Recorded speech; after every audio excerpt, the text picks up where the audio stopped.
Hello दोस्तों, सभी को राधे राधे। मैं राम प्रवेश रीजोनेट केमिस्ट्री क्लासेस में सभी का स्वागत करता हूं। आज हम लोग लगाएंगे केमिस्ट्री का एक प्रीवियस ईयर का पेपर जो आपका 2023 का पेपर है। 2023 में ये सेट नंबर 1 है आपका। 2023 का ये सेट नंबर आपका कौन सा होगा? फर्स्ट। इसका आपको कंप्लीट सॉल्यूशन मिलेगा जिसको हम लोग सॉल्व करेंगे हर एक क्वेश्चन को डिटेल से। तो चलिए, उम्मीद करते हैं क्वेश्चन समझ में भी आएंगे और आप इस वीडियो को अगर क्वेश्चन समझ में आएंगे तो लाइक भी करोगे, और वीडियो पे अगर आप पहली बार आ रहे हो इस चैनल पे तो चैनल को सब्सक्राइब ज़रूर कर लेना। चलिए देखते हैं क्वेश्चन एक एक करके। चलो, पहले इसके प्रीवियस ईयर के क्वेश्चन है और कोशिश ये करेंगे कि पूरी सीरीज मतलब पूरा पेपर ही सॉल्व हो इसमें। पहला क्वेश्चन दिया गया है, colligative properties used for the determination of molar mass. पहली चीज़ तो है कि जितने भी आपकी कॉलिगेटिव प्रॉपर्टी होती हैं इनमें हम लोग मोलर मास कैलकुलेट कर सकते हैं। ठीक है। अब क्वेश्चन ये दिया गया है कि जब हम मॉलिक्यूलर मास कैलकुलेट करेंगे मोलर मास, तो उस केस में मोलर मास हमें कैलकुलेट किसका करना है? जो भी आपके पॉलीमर हैं या प्रोटीन्स हैं इनको हम लोग बोलते हैं मैक्रो मॉलिक्यूल। Macro molecule. और मैक्रो मॉलिक्यूल मतलब है कि जिनका मोलर मास 1000 के अप्रॉक्स रहेगा, ऐसे मॉलिक्यूल का हम लोग मोलर मास कैलकुलेट करेंगे। अब क्वेश्चन दिया है कि जो आपको चार आपके ऑस्मोटिक प्रॉपर्टी दी है, वो क्या नाम, कॉलिगेटिव प्रॉपर्टी दी है, उनमें से सुटेबल कौन सी, सबसे अच्छी कौन सी होगी? देखो, एलिवेशन इन बॉइलिंग पॉइंट, तो इस केस में हम टेम्परेचर इंक्रीज करेंगे, तो कुछ आपके प्रोटीन ऐसे हैं जो आपके डी प्रोटीन कन्वर्ट हो जाएंगे, मतलब इनका नेचर चेंज हो जाएगा। ऐसे ही इनमें देखो, lowering of vapour pressure, depression and freezing point, इनमें टेम्परेचर चेंज हो रहा है। तो जो आपका ऑस्मोटिक प्रेशर है इसमें आपने टेम्परेचर चेंज नहीं किया है, जिससे आपकी केमिकल प्रॉपर्टी चेंज नहीं होगी। तो इसका आंसर क्या हो जाएगा? आपका ए हो जाएगा, ऑस्मोटिक प्रेशर। तो जितने भी मैक्रो मॉलिक्यूल हैं जिनमें आपका पॉलीमर आते हैं और प्रोटीन, इनका जब मॉलिक्यूलर मास कैलकुलेट किया जाता है तो कौन सी प्रॉपर्टी यूज की जाएगी? Osmotic pressure. चलिए सेकंड क्वेश्चन पे देखते हैं। सेकंड क्वेश्चन दिया है आपको, low concentration of oxygen in blood and tissues of people living at high altitude is due to. Question ये है कि जो भी इंसान हाई एल्टीट्यूड पे रहते हैं उनके ब्लड में ऑक्सीजन लेवल कम होता है, ऑक्सीजन का कंसंट्रेशन कम होता है। ऐसा क्यों होता है, ये क्वेश्चन पूछा गया है। चाहे वो ब्लड हो चाहे वो आपके टिश्यूज हो, इनमें कम रहता है। तो जब भी हम लोग हाई एल्टीट्यूड पे रहते हैं तो उस केस में एटमॉस्फेरिक प्रेशर कम हो जाता है, और एटमॉस्फेरिक प्रेशर कम होने से ऑक्सीजन की सॉल्युबिलिटी ब्लड में कम हो जाती है। और इस ये जो होता है ये फॉलो करता है हेनरी का रूल, और हेनरी का रूल कहता है कि जितना प्रेशर ज़्यादा होगा उतनी ही सॉल्युबिलिटी ब्लड में या किसी भी लिक्विड में ज़्यादा होगी। तो सॉल्युबिलिटी डायरेक्टली प्रोपोर्शनल है प्रेशर के, और हाई एल्टीट्यूड पे प्रेशर कम हो जाता है जिससे ब्लड के अंदर ऑक्सीजन लेवल आपका कैसा रहेगा? थोड़ा कम हो जाता है। ठीक है, तो इसका आंसर कौन सा होगा? सी होगा। चलिए नेक्स्ट क्वेश्चन पे चलेंगे। नेक्स्ट क्वेश्चन में कह रहा है कि the correct cell representation of the following reaction. तो एक आपको रिएक्शंस दी गई है, इससे आपको सेल रिप्रेजेंट करना है। तो जब सेल रिप्रेजेंट करोगे तो सेल रिप्रेजेंट में एक कंडीशन हमेशा ध्यान रखो। एक टर्म पढ़ते हैं जिसको हम लोग पढ़ते हैं लॉन, LOAN। तो एल का मतलब होता है लेफ्ट, ओ का मतलब होता है ऑक्सीडेशन, ठीक है, और ए का मतलब होता है एनोड, और एन का मतलब होता है नेगेटिव। ठीक है, तो जो लेफ्ट में रहेगा उस पे ऑक्सीडेशन होगा और उसको एनोड बोलेंगे, और उसी को टर्म क्या देंगे? नेगेटिव। अब चलो, अब वो ये कह रहा है कि जो लेफ्ट में रहेगा वो आपका ऑक्सीडेशन होगा। तो एक टर्म बना रहे लेफ्ट वाला और एक टर्म बना ले रहे हम लोग राइट वाला। तो यहां से ध्यान सुनो कि जिस पे ऑक्सीडेशन हो रहा है वो आपका लेफ्ट में रहेगा। तो जो हमारी रिएक्शंस दी गई है इक्वेशन, उसको अब एक बार फॉलो कर दो। जिंक पे कोई चार्ज नहीं है, जिंक पे डबल पॉजिटिव, तो इसका मतलब है कि इस केस में जो जिंक है उसका ऑक्सीडेशन हुआ है, तो जो सिल्वर है इसका क्या हुआ होगा? रिडक्शन हुआ होगा। बस यहीं से आपको एनालाइज करना था। तो यहां से लिखोगे क्या? जो जिंक है उसका ऑक्सीडेशन हो रहा है, मतलब है कि जिंक आपका कन्वर्ट हो रहा है जेड एंड डबल पॉजिटिव में, और जो सिल्वर है इसका रिडक्शन हो रहा है। तो कभी भी इसके नंबर ऑफ आयंस नहीं लिखे जाते, केवल और केवल आयंस को लिखते हैं। तो ये हो जाएगा सिल्वर पॉजिटिव कन्वर्ट हो रहा है एजी में। तो इन दोनों को बीच में जो सेपरेट करता है उसको हम लोग बोलते हैं सॉल्ट ब्रिज।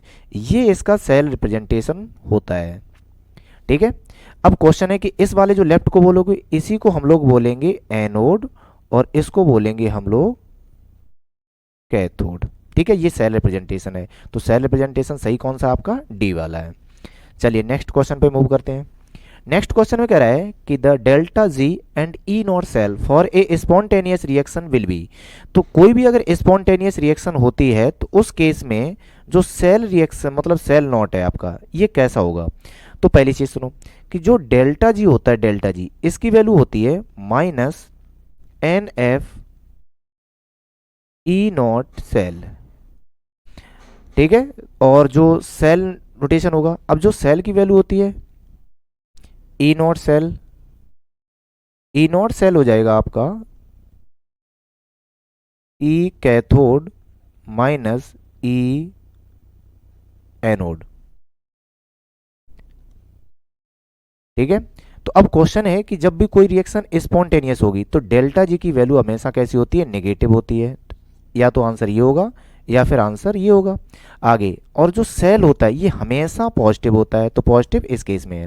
तो आंसर आपका कौन सा हो जाएगा, सी हो जाएगा फोर्थ का। Next question, which of the following is affected by the catalyst. तो कैटलिस्ट में अगर ध्यान हो तो रिएक्शन में आपने एक चीज एनालाइज की होगी,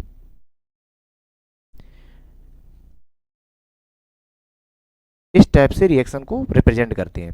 तो जब हम कैटलिस्ट यूज करते हैं तो कैटलिस्ट रियल में क्या करता है, इसकी एक्टिवेशन एनर्जी को कम कर देता है या एक्टिवेशन एनर्जी को इंक्रीज कर देता है। तो जो चेंज होगा वो क्या होगा आपका,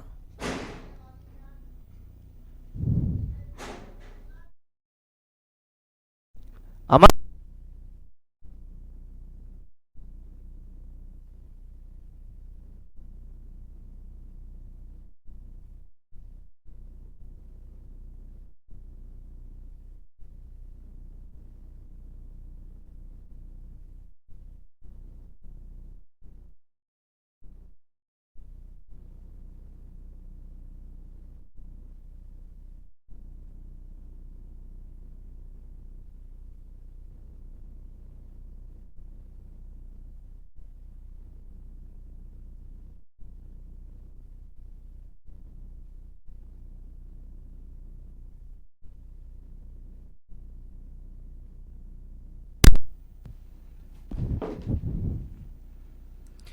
तो जो एक्टिवेशन एनर्जी होती है इसकी ई ए, इसी पे इफेक्ट होता है कैटलिस्ट का।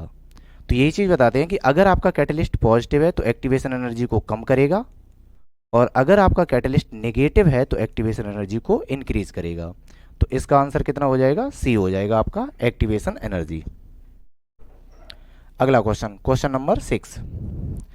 क्वेश्चन दिया गया है कि the order of the reaction कितना होगा। तो जो आपका H2 और Cl2 ये है, मतलब जो HCl प्रिपरेशन होती है इसमें जो ऑर्डर होता है एक्चुअल में इसको मानते हैं हम लोग जीरो ऑर्डर रिएक्शन। ठीक है, ये आपको लर्न करनी पड़ेगी। इसका आंसर कितना है, सी है। The most common and stable oxidation state of lanthanide. Lanthanide की मोस्ट स्टेबल जो ऑक्सीडेशन स्टेट होती है ये कितनी होती है, ये पूछा गया है। तो लेंथेनॉइड में जो जनरल ऑक्सीडेशन स्टेट होती है वो आपकी +3 होती है। ठीक है, क्योंकि इसमें देखो होती समय, लेकिन जो मोस्ट स्टेबल होती है, मोस्ट स्टेबल का मतलब है जो ज़्यादातर कॉमन पाई जाती है वो कौन सी आपकी +3 है। 8 में द कंपाउंड एक दिया है आपको कोऑर्डिनेशन कंपाउंड और दूसरा कोऑर्डिनेशन कंपाउंड दिया है। तो इनमें जो आइसोमेरिज्म है ये कौन सी पॉसिबल है, ये पूछा गया है। चलो देखो, अब एक बात ध्यान सुनो कि कोई भी जो कंपाउंड होता है CO, जैसे मान लो कोई भी दिया है, यही लिख ले रहे हैं हम लोग SO4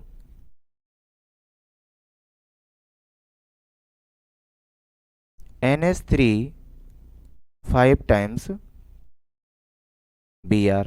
अगर हम इसको आयोनाइज करेंगे तो ये बन जाएगा CO SO4 NH3 5, यहाँ पे पॉजिटिव प्लस Br नेगेटिव। तो जो इसके अंदर वैलेंसी होती है इसको हम बोलते हैं सेकेंडरी वैलेंसी, और जो बाहर होती है जिसको हम लोग बोलते हैं प्राइमरी वैलेंसी। प्राइमरी वैलेंसी जो होती है ये होती है आपकी आयोनाइजेबल। कैसी होती है, आयोनाइजेबल। तो आयोनाइजेबल वैलेंसी होती है, तो जब हम इसको आयोनाइज करेंगे तो हमारे पास आयोनाइज कौन सा हुआ, ब्रोमीन। और अगर हम इसको आयोनाइज करेंगे COBr,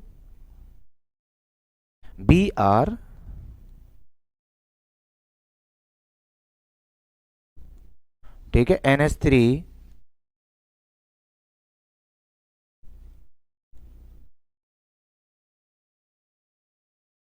और ये बन जाएगा आपका COBr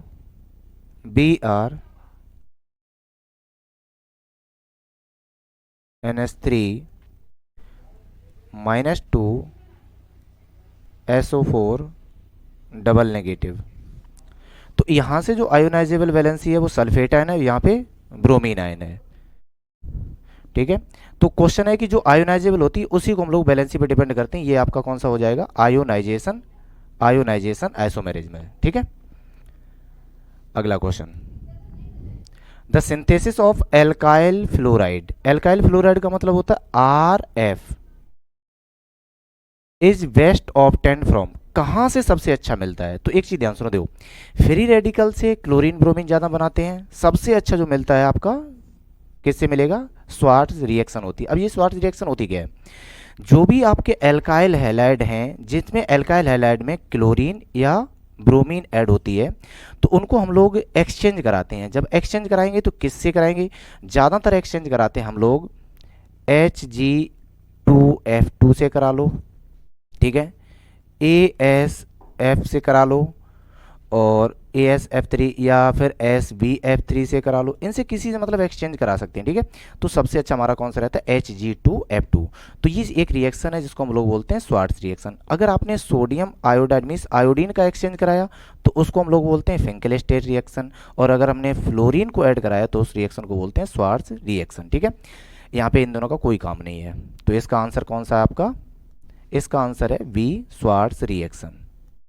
चलो नेक्स्ट, नेक्स्ट में क्या हो रहा है कि in the reaction ROH means alcohol, इसकी रिएक्शन HCl से करा रहे हैं जिंक क्लोराइड की प्रेजेंस में, तो RCl बन रहा है। तो क्वेश्चन ये है कि जो आपने ऑर्डर लिया है एल्कोहल का, ये सही कौन सा है। चलो देखो, अगर हम लोग यहाँ से रिएक्शन करा रहे हैं ROH प्लस HCl, तो जब HCl से कराओगे मीन्स ये एसिड है, तो एसिड क्या करेगा, अटैक करेगा इस पर, और यहाँ से बनेगा आपका कैटलिस्ट, और कैटलिस्ट बनेगा ये वो कार्बोकैटायन बनेगा।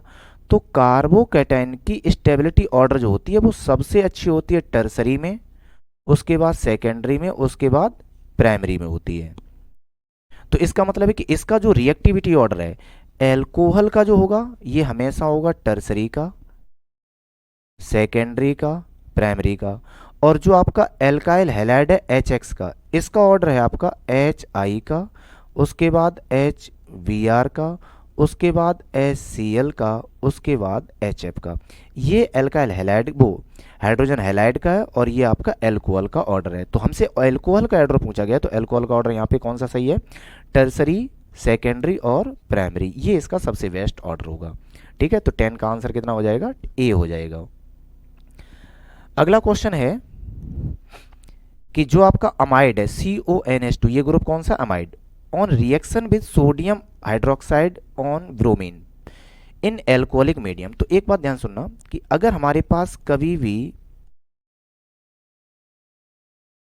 अमाइड है और इसकी रिएक्शन करा रहे हैं Br2 से in the presence of sodium hydride मतलब हाइड्रोक्साइड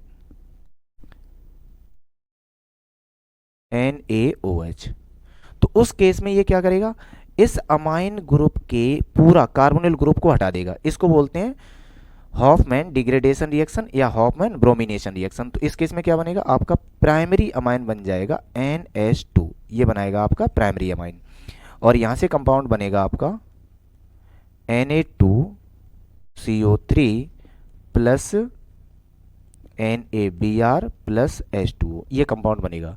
तो क्वेश्चन ये है कि कंपाउंड बनेगा कौन सा, तो प्राइमरी वो अमाइन बनता है, और प्राइमरी अमाइन बनेगा तो जो CO ग्रुप है यहाँ से पूरा ब्रेक होना है। तो कंपाउंड हमारा था एक्चुअल में CH3 C double bond O NH2 plus Br2 plus NaOH, ठीक है। तो यहाँ से कंपाउंड ये ब्रेक होगा आपका और ये ब्रेक हो जाएगा, तो यहाँ से जो एक्चुअल कंपाउंड होगा ये दोनों आपस में कंबाइन होकर बनाएंगे CH3NH2। तो हमसे पूछा था कंपाउंड कौन सा बनेगा, तो कंपाउंड कौन सा बनेगा आपका बी बनेगा। और कौन सा होगा, प्राइमरी अमाइन बनता है, उस रिएक्शन का नाम होता है हॉफमैन ब्रोमोअमाइड रिएक्शन, ठीक है, HBA। ये क्वेश्चन नंबर 11 है। तो अगला क्वेश्चन पे मूव करते हैं अब। इसमें दिया है कि which of the following is least basic. तो जो अमाइन होता है, देखो सिंपल सा मतलब है, NH3 अमोनिया, अमोनिया पे होता है लोन पेयर। लोन पेयर जो डोनर होते हैं उनको हम लोग बोलते हैं बेसिक। तो इनमें सब में अमोनिया है, तो यहाँ पे भी है, यहाँ पे भी है, सब में एक एक लोन पेयर है। तो क्वेश्चन ये है कि जो इजीली लोन पेयर प्रोवाइड कराएगा या जो सबसे अच्छा लोन पेयर प्रोवाइड कराएगा वो हमारा मोर बेसिक है। तो बेसिसिटी के आधार पे अगर हम देखेंगे तो जो टर्सरी अमाइन होता है वो सबसे अच्छा बेसिक होता है, उसके बाद सेकेंडरी, उसके बाद प्राइमरी। ये हम बात कर रहे हैं एलिफेटिक की। किसकी बात कर रहे हैं, एलिफेटिक की। पर हम बेंजीन को अगर लें तो बेंजीन में एक रीजन होता है जिसको हम लोग बोलते हैं रेजोनेंस। अब इसमें क्या होता है कि जो आपने NH2 लिया है लोन पेयर के साथ, तो ये लोन पेयर बेंजीन में रेजोनेंस कंडीशन में चला जाता है, और रेजोनेंस कंडीशन में चला जाएगा तो इसकी अवेलेबिलिटी लेस हो जाती है, और लेस अवेलेबिलिटी होने के कारण ये हमारा लीस्ट बेसिक कंपाउंड में पहुंच जाएगा। तो इस क्वेश्चन का आंसर क्या होगा आपका, सी होगा। और सिर्फ रीजन क्या है कि जो इसके लोन पेयर हैं ये रेजोनेंस में चले जाएंगे, और रेजोनेंस में चले जाएंगे तो लेस अवेलेबिलिटी हो जाएगी, जिसके कारण इसका बेसिक नेचर थोड़ा कम हो जाता है, ठीक है। क्वेश्चन नंबर 12 का आंसर कितना होगा, सी होगा। चलो नेक्स्ट क्वेश्चन पे चलते हैं। नेक्स्ट क्वेश्चन में क्वेश्चन नंबर 13 है। ये कह रहा है कि ग्लाइकोसिडिक लिंकेज जो होती है वो किन किन के बीच में इन्वॉल्व करती है अमाइलेज में। तो ये होती है आपकी कार्बन नंबर C1 और carbon number C2 alpha linkage में होती है। इसको आपको लर्न करना पड़ेगा, ठीक है। चलो क्वेश्चन नंबर 14 है कि जो अल्फा हेलिक्स होते हैं ये स्ट्रक्चरल फीचर है किस चीज़ का है, स्ट्रक्चरल फीचर है वो किस चीज़ का है, तो ये पॉलीपेप्टाइड में होता है। इसका आंसर कितना हो जाएगा, सी। नेक्स्ट क्वेश्चन नंबर 15 में आपका असर्शन रीजन दिया है। असर्शन रीजन में क्या रहा है, जिसका असर्शन दिया है कि जो NH2 ग्रुप है amine group is ortho and para directing in electrophilic substitution reaction. तो ये बात सही है। Aniline can not undergo Friedel Crafts reaction, तो पहली चीज देखो ये सही है, aniline can not undergo Friedel Crafts reaction. Reason क्या है कि जो एनिलीन होता है आपका NH2, जब हम फ्रीडल क्राफ्ट रिएक्शन कराएंगे, चलो एल्काइलेशन वाली बात करें, तो एल्काइलेशन वाली बात करें उससे पहले एक रिएक्शन कराई जाए, मतलब एक रिएजेंट लेते हैं जिसमें AlCl3, ये आपका लुईस एसिड है और इसका बेसिक नेचर होता है ये आपस में एक सॉल्ट बना लेते हैं। अब जब सॉल्ट बना लेंगे तो फ्रीडल क्राफ्ट रिएक्शन में जाएंगे नहीं, इसलिए बोला जाता है कि एनिलीन आपके फ्रीडल क्राफ्ट रिएक्शन नहीं करते हैं। ये भी सही है, पर इसको एग्जैक्ट एक्सप्लेन नहीं करता है, और एक्सप्लेन नहीं करेगा तो इसलिए इसका आंसर क्या हो जाएगा, वी हो जाएगा। 15 का वी। बस इतना ध्यान रखो, दोनों सही है पर इसका एक्सप्लेनेशन सही नहीं है। अगला question, question number 16, acetylation of aniline gives A mono substituted product. ठीक है, चलो मानते हैं। अब क्वेश्चन ये कह रहा है कि जो एक्टिवेटिंग इफेक्ट है NHCOOH3 is more than that of amino group. तो सिंपल सी पहली चीज है, इसका आंसर क्या है, इसका आंसर तो होगा सी। और सी के अकॉर्डिंग मतलब क्या बोल रहे हैं कि जिसमें पहले में होते हैं, पहले इसका आंसर ए भी सही है, बी भी सही है, और असर्शन इसका मतलब रीजन इसका सही है। बी में क्या होता है, रीजन सही नहीं है। दूसरे में होता है कि जो एसिटाइलेशन है ये गलत है और ये कैसा हो जाएगा, सही। उस केस में इसका आंसर कितना रहेगा, सी रहेगा। अगला दिया है 17 में कह रहा है कि the molecularity of reaction H2Br2, इसकी मोलिकुलरिटी 2 है, एक यहाँ से मिलेगी एक यहाँ से, मतलब है कि रिएक्शन जब होगी तो दोनों मॉलिक्यूल आपस में कंबाइन करेंगे, कोलाइड करेंगे। तो इसकी मोलिकुलरिटी कितनी है, 2 सही है। 2 molecule of the reactant are involve in the given elementary reaction, में इस एलिमेंट्री रिएक्शन में इसके 2 मॉलिक्यूल कंबाइन हो रहे हैं, ये भी बात सही है। मतलब इसका रीजन भी सही है और असर्शन रीजन दोनों सही है।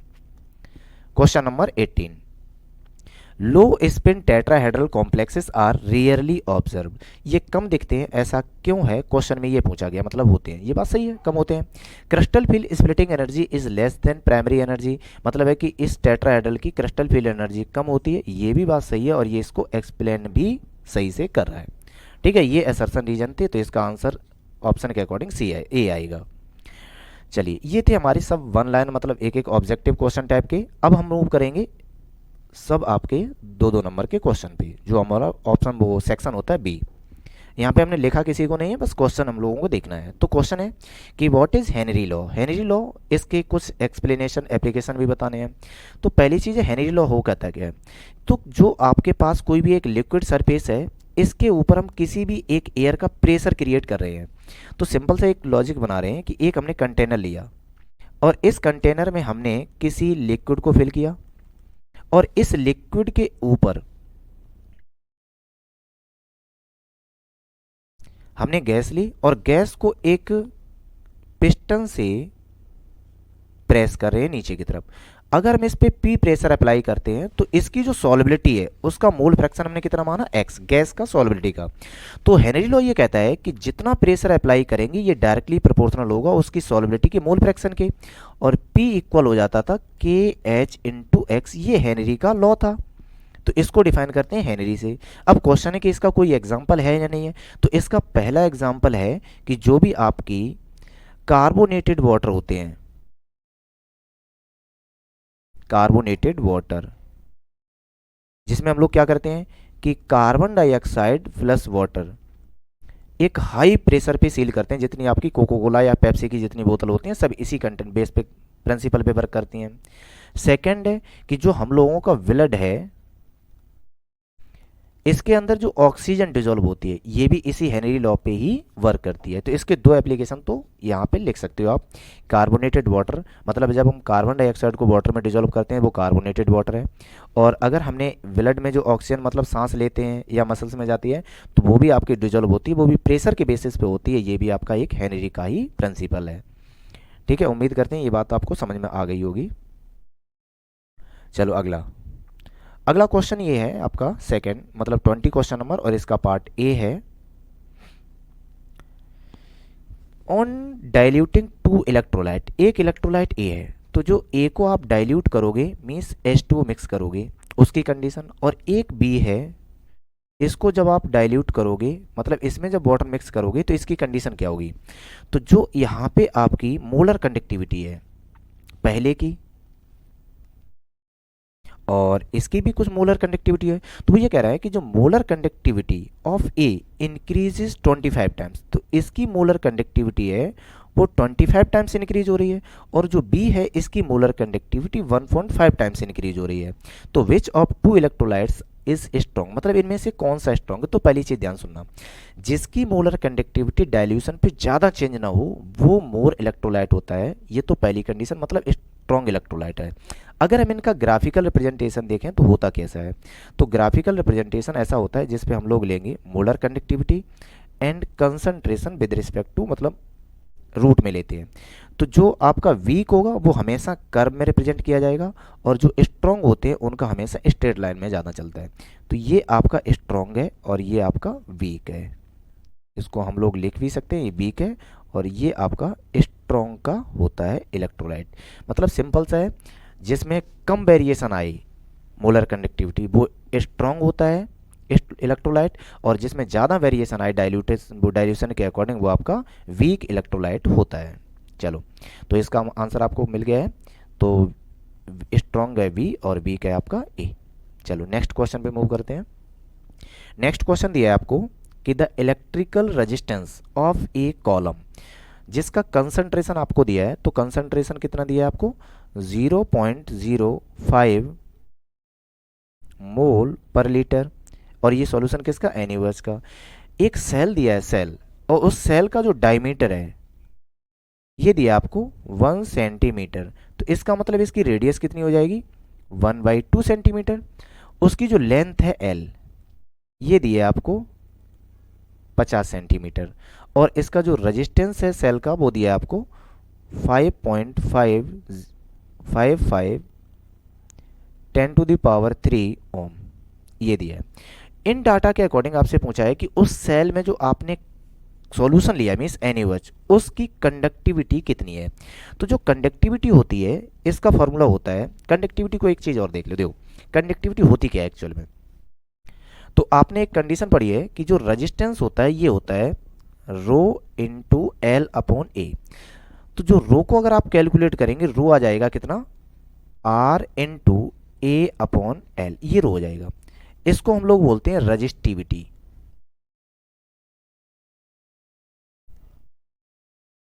रजिस्टिविटी, और रजिस्टिविटी को अगर हम उल्टा कर दें 1/रो, तो ये बन जाएगा के, और के इक्वल हो जाएगा 1/आर इंटू एल अपॉन ए, ये बन जाएगा आपका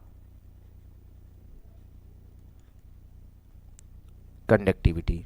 तो क्वेश्चन में हमसे यही पूछा है कंडक्टिविटी क्या है आपकी। ठीक है, चलो अब हम इसको सॉल्व करते हैं। तो जब सॉल्व करोगे तो जितना भी डाटा आपको दिया है इसी को यूज करना है। सिंपल सा, के की वैल्यू कैलकुलेट करनी है, 1/आर, रजिस्टेंस कितना दिया है 1/5.55 इंटू 10⁻³ इंटू लेंथ कितनी दी है 50 सेंटीमीटर, और नीचे अपॉन में एरिया है, और एरिया का फॉर्मूला होता है सर्कुलर में पाई आर स्क्वायर, जिसमें पाई की वैल्यू कितनी होगी 22, और अपॉन में चली जाएगी 7 ऊपर, मल्टीप्लाई आर स्क्वायर, रेडियस कितनी मानी हमने 1/2, और 1/2 का अगर स्क्वायर करोगे तो ऊपर रहेगा आपका 4, ये वैल्यू है। तो जब के को सॉल्व करोगे तो के की वैल्यू टोटल कितनी आने वाली है आपकी, इसको सॉल्व कर लोगे, हम कैलकुलेटर यूज़ कर लें, तो ये आ जाएगा आपका 11.47 इंटू 10⁻³ साइमन सेंटीमीटर इनवर्स। इसको आप अगर एक्सपोनेंशियल में एग्जैक्ट लिखोगे तो ये वैल्यू रहेगी 1.147 इंटू 10⁻² साइमन सेंटीमीटर इनवर्स। ये आपसे क्वेश्चन पूछा गया था, तो उम्मीद करते हैं कि अब आपको हर एक इन्फॉर्मेशन इसकी क्लियर हो गई होंगी। चलो नेक्स्ट क्वेश्चन पे मूव करते हैं। नेक्स्ट क्वेश्चन, क्वेश्चन नंबर 21, इसमें पूछा है कि जो आपको रिएक्शंस दिए हैं इनको कंप्लीट करना है। तो पहली एक चीज़ ध्यान सुनो, ये 11th में भी है और 12th में भी है। तो जो आपको एच आयन दिया है ये सिंपल से बता रहा है कि ये एसिडिक मीडियम में आपको बैलेंस करनी है। तो जब एसिडिक मीडियम में बैलेंस करेंगे तो सबसे पहले हम बैलेंस कर ले रहे हैं फर्स्ट रिएक्शंस को। तो जब बैलेंस करोगे तो इसमें होगा क्या, MnO4 नेगेटिव, इसकी कंप्लीट रिएक्शन हम डायरेक्ट लिख रहे हैं। अब ये होती है आपकी 8 hydrogen ion plus 5 electron equal Mn double positive plus, और जितने ऑक्सीजन होते हैं उतने ही आपके पास वाटर मॉलिक्यूल होते हैं। ये इसकी रिएक्शन होती है एसिडिक मीडियम में बैलेंस। ठीक है, हम यहाँ पे पूरी बैलेंस नहीं कर रहे हैं, इतनी कर ले रहे हैं। अब जो आपका नाइट्राइट आयन है इसका ऑक्सीडेशन हो रहा है नाइट्रेट आयन में, तो ये भी रिएक्शन लिखोगे। तो जब ये रिएक्शन लिखोगे तो नाइट्राइट आयन कन्वर्ट हो रहा है नाइट्रेट आयन में, तो यहाँ ऑक्सीजन 3 हो जाएंगे और यहाँ ऑक्सीजन 1 है, तो एक काम करो, यहाँ पे एक मॉलिक्यूल वाटर का ऐड कर लो। तो जब एक वाटर ऐड करोगे तो यहाँ पे आपको 2 हाइड्रोजन आयन ऐड करने पड़ेंगे, क्योंकि इधर हाइड्रोजन ऐड हो गए। अब बैलेंस करेंगे हम लोग चार्ज को। तो इस पूरे रिएक्टेंट में देखो एक नेगेटिव है, यहाँ भी एक नेगेटिव है, तो नेगेटिव नेगेटिव पूरे को कैंसिल कर रहा है। यहाँ पे 2 पॉजिटिव आ गए, तो इनको बैलेंस करने के लिए इधर आपको 2 इलेक्ट्रॉन ऐड करने पड़ेंगे। तो ये रिएक्शन एसिडिक मीडियम में बैलेंस हो जाएगी। अब ध्यान सुनो, जब ये रिएक्शन को ऐड करोगे तो ऐड करने की रिक्वायरमेंट कंडीशन ये होती है कि दोनों रिएक्शन में नंबर ऑफ इलेक्ट्रॉन इक्वल होने चाहिए। तो इसमें फर्स्ट रिएक्शन में आपके 5 इलेक्ट्रॉन और इसमें आपके पास 2 इलेक्ट्रॉन, ये बैलेंस इक्वल नहीं करोगे। तो इक्वल न होने के केस में हम इन दोनों का अपोजिट मल्टीप्लाई कर देंगे। तो जब अपोजिट मल्टीप्लाई करोगे तो ये रिएक्शन पूरी लिख लो, 2 का मल्टीप्लीकेशन करते हैं, पहले रिएक्टेंट लिखेंगे दोनों के, तो ये हो जाएगी 2 MnO4 negative plus 16 hydrogen ion plus 10 electron. अब इसके रिएक्टेंट लिख लो, प्लस 5 का मल्टीप्लाई करके लिखोगे तो 5 H2O plus 5 NO2 negative equal. अब इनके प्रोडक्ट को लिख लो, तो 2 Mn डबल पॉजिटिव प्लस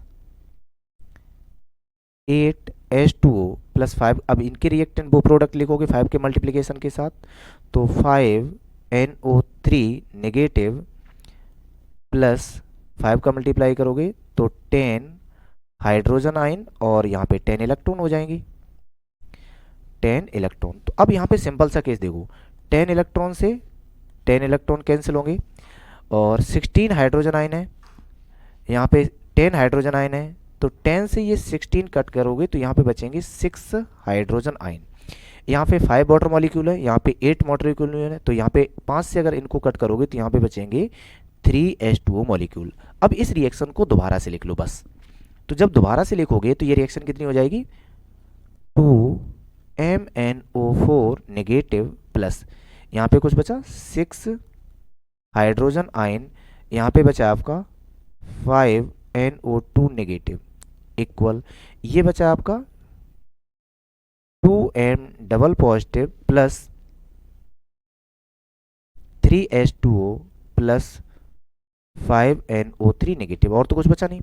तो अब क्वेश्चन इस रिएक्शन को मिला दो, देखो 2 मैग्नेटाइन 6 hydrogen ion 6 hydrogen ion 5 nitrite ion nitrite ion. तो इसका मतलब है कि जो रिएक्शन बनी है वो हमारी फाइनल कितनी बनेगी, 2Mn double positive plus 3 molecule of water and 5 molecule of nitrate ion. अब आपको समझ में आ गई होगी पूरी रिएक्शन, ठीक है। तो अब हम एक काम कर रहे हैं, तो इसको नोट कर लो और हम इसी को अब इरेज करेंगे सेकेंड रिएक्शन के लिए। चलिए इरेज करते हैं इसको। जो सेकेंड रिएक्शन है, सेकेंड रिएक्शन को हम डायरेक्ट लिखेंगे। अब फिर वही चीज़ कि जो इसका बैलेंसिंग रिएक्शन होती है, अब इसको हम बैलेंस करके लिख ले रहे हैं एक बार।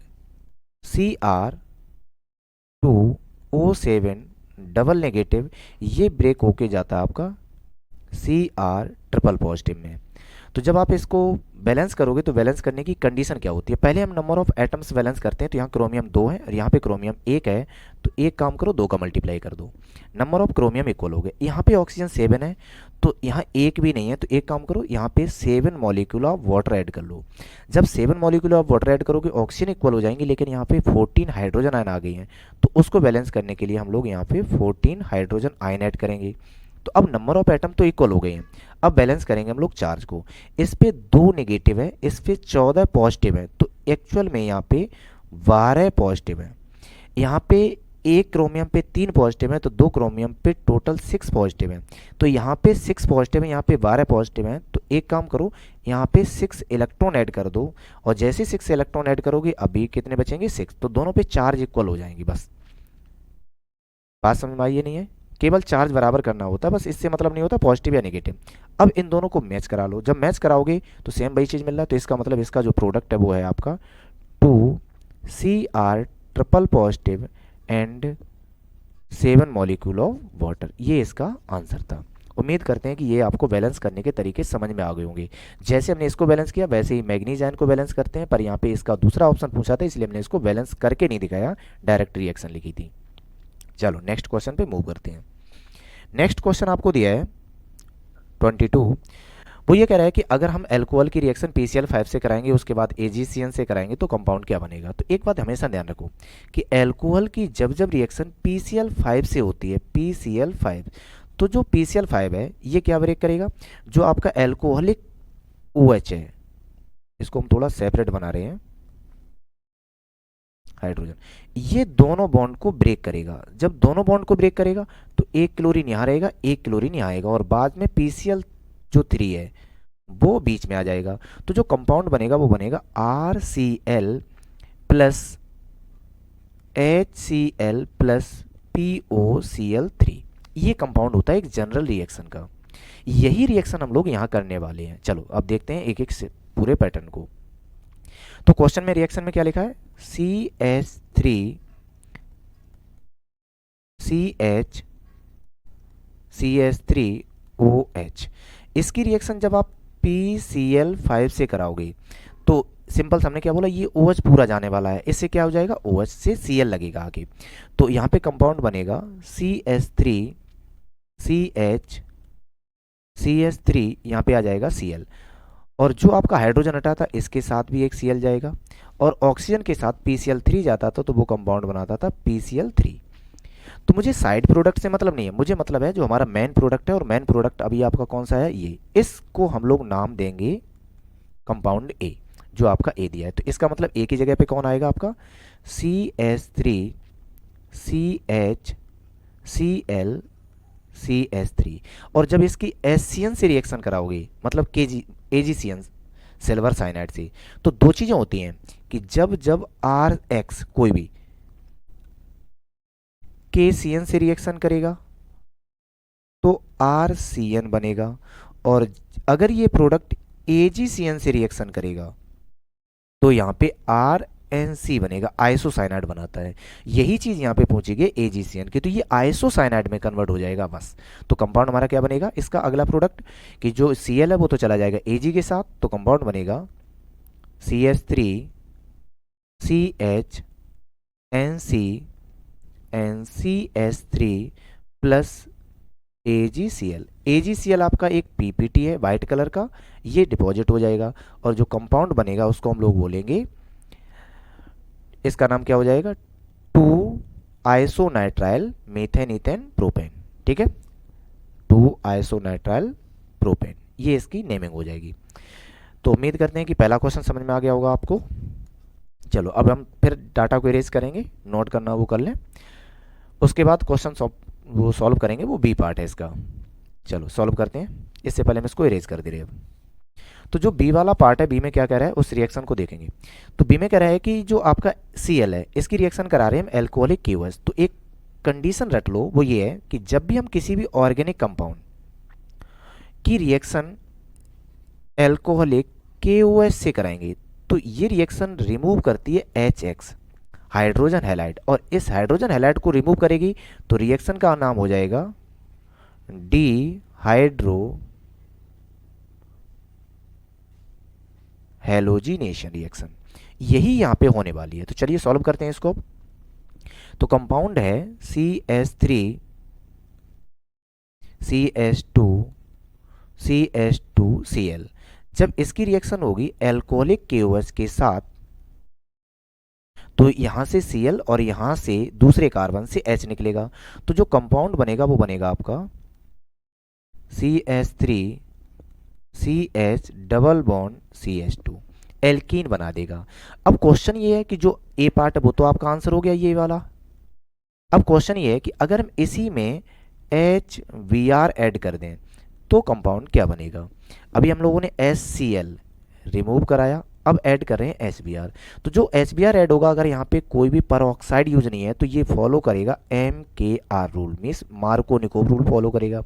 और मार्कोनिकोव रूल कहता है कि हाइड्रोजन बॉन्ड को ब्रेक करने के बाद वहां जाएंगे जहां पहले से हाइड्रोजन की संख्या ज़्यादा है, और Br नेगेटिव पार्ट आपका दूसरे कार्बन पे चला जाएगा। तो जो प्रोडक्ट बनेगा वो प्रोडक्ट बनेगा CH3CH3Br। ठीक है, ये इसका प्रोडक्ट बनेगा। ये आपका आंसर कौन सा हो जाएगा, बी है। उम्मीद करते हैं कि अब आपको बी वाला ऑप्शन भी अच्छे से समझ में आ गया होगा। चलिए क्वेश्चन नंबर 23 पे मूव करते हैं। 23 में कह रहा है कि phenol is stronger acid than alcohol. ये क्यों होता है, तो चलो देखते हैं कि अगर हम बात फिनॉल की करें तो फिनॉल में कंपाउंड होता है इस हिसाब से। अगर ये एसिडिक बिहेवियर दिखा रहा है तो एसिडिक हम लोगों ने पढ़ा है कि वो हाइड्रोजन आयन रिलीज करेंगे अगर उनके पास है प्रोटिक एसिड है तो जब ये हाइड्रोजन आयन रिलीज करेगा तो कंपाउंड बन जाएगा O negative plus H positive. तो इसका तो नाम सबको पता है फिनॉल, और इसको बोलते हैं फिनॉक्साइड आयन। अब क्वेश्चन ध्यान सुनना, जो ऑक्सीजन आया है ऑक्सीजन पे नेगेटिव चार्ज अगर ये स्टेबलाइज हो जाए तो जैसे ये स्टेबलाइज होगा तो ये हमारा स्ट्रॉन्ग एसिड बन जाएगा। यही तो पूछा है कि फिनॉल स्ट्रॉन्गर होते हैं, क्यों होते हैं। तो जो फिनॉक्साइड होता है ये रेजोनेंस में चला जाता है, और रेजोनेंस में चला जाएगा तो रेजोनेंस के कारण इसकी स्टेबिलिटी बढ़ेगी तो फिनॉल हमारा स्ट्रॉन्गर एसिड हो जाएगा। अब क्वेश्चन है क्या एल्कोहल नहीं होते थे, चलो ट्राई करते हैं। तो अगर मान लो हमने यहाँ पे इथेनॉल ही ले लिया तो कंपाउंड है CH3CH2OH। जब ये हाइड्रोजन आयन रिलीज करेगा तो कंपाउंड बन जाएगा CH3CH2O negative plus H positive. तो जो आपने एल्कोक्साइड आयन लिया है, एल्कोक्साइड आयन में जो हमारे सेकंड पार्ट है मतलब एल्काइल वाला पार्ट है, ये इलेक्ट्रॉन डोनर माना जाता है। तो अगर ये इलेक्ट्रॉन डोनर है तो ये इलेक्ट्रॉन डेंसिटी यहाँ कम नहीं करेगा, ये इलेक्ट्रॉन डेंसिटी बढ़ाएगा जिससे अनस्टेबिलिटी बढ़ेगी। इसलिए हमारा जो एल्कोहल है वो कम एसिडिक होता है फिनॉल से। बात समझ में आ गई। चलिए अगला क्वेश्चन इसी का पार्ट देखते हैं, second. The boiling point of alcohols decrease with increasing in branching of alkyl chain. तो एक बात ध्यान सुन लो, किसी भी कंपाउंड का बॉइलिंग पॉइंट इनवर्सली प्रोपोर्शनल होता है ब्रांचिंग के। जितनी ज़्यादा ब्रांचिंग होंगी उतना कम बॉइलिंग पॉइंट होता है। ऐसा क्यों होता है? ब्रांचिंग बढ़ने से इनका जो सरफेस एरिया है, सरफेस एरिया ये डिक्रीज हो जाता है। सरफेस एरिया अगर डिक्रीज होगा तो वंडर वॉल जो फोर्स है ये कम हो जाएगा, और वंडर वॉल फोर्स कम हो जाएगा तो उनका बॉइलिंग पॉइंट भी कैसा हो जाएगा? कम होता चला जाएगा। ठीक है, ये इसका आंसर था। नेक्स्ट क्वेश्चन पे मूव करते हैं। क्वेश्चन नंबर 23 है, इसका अब पार्ट है बी, जो और में दिया है आपका, वहाँ से देखेंगे। तो बी वाले पार्ट को देख ले रहे हैं। बी वाला पार्ट कह रहा है कि इसका जो फर्स्ट है वो लिखा है कि right the mechanism of the following reaction, मतलब एल्कोहल का एल्कीन में कन्वर्ट करना है, तो इसका मैकेनिज्म क्या होगा? चलिए सॉल्व करते हैं इसको।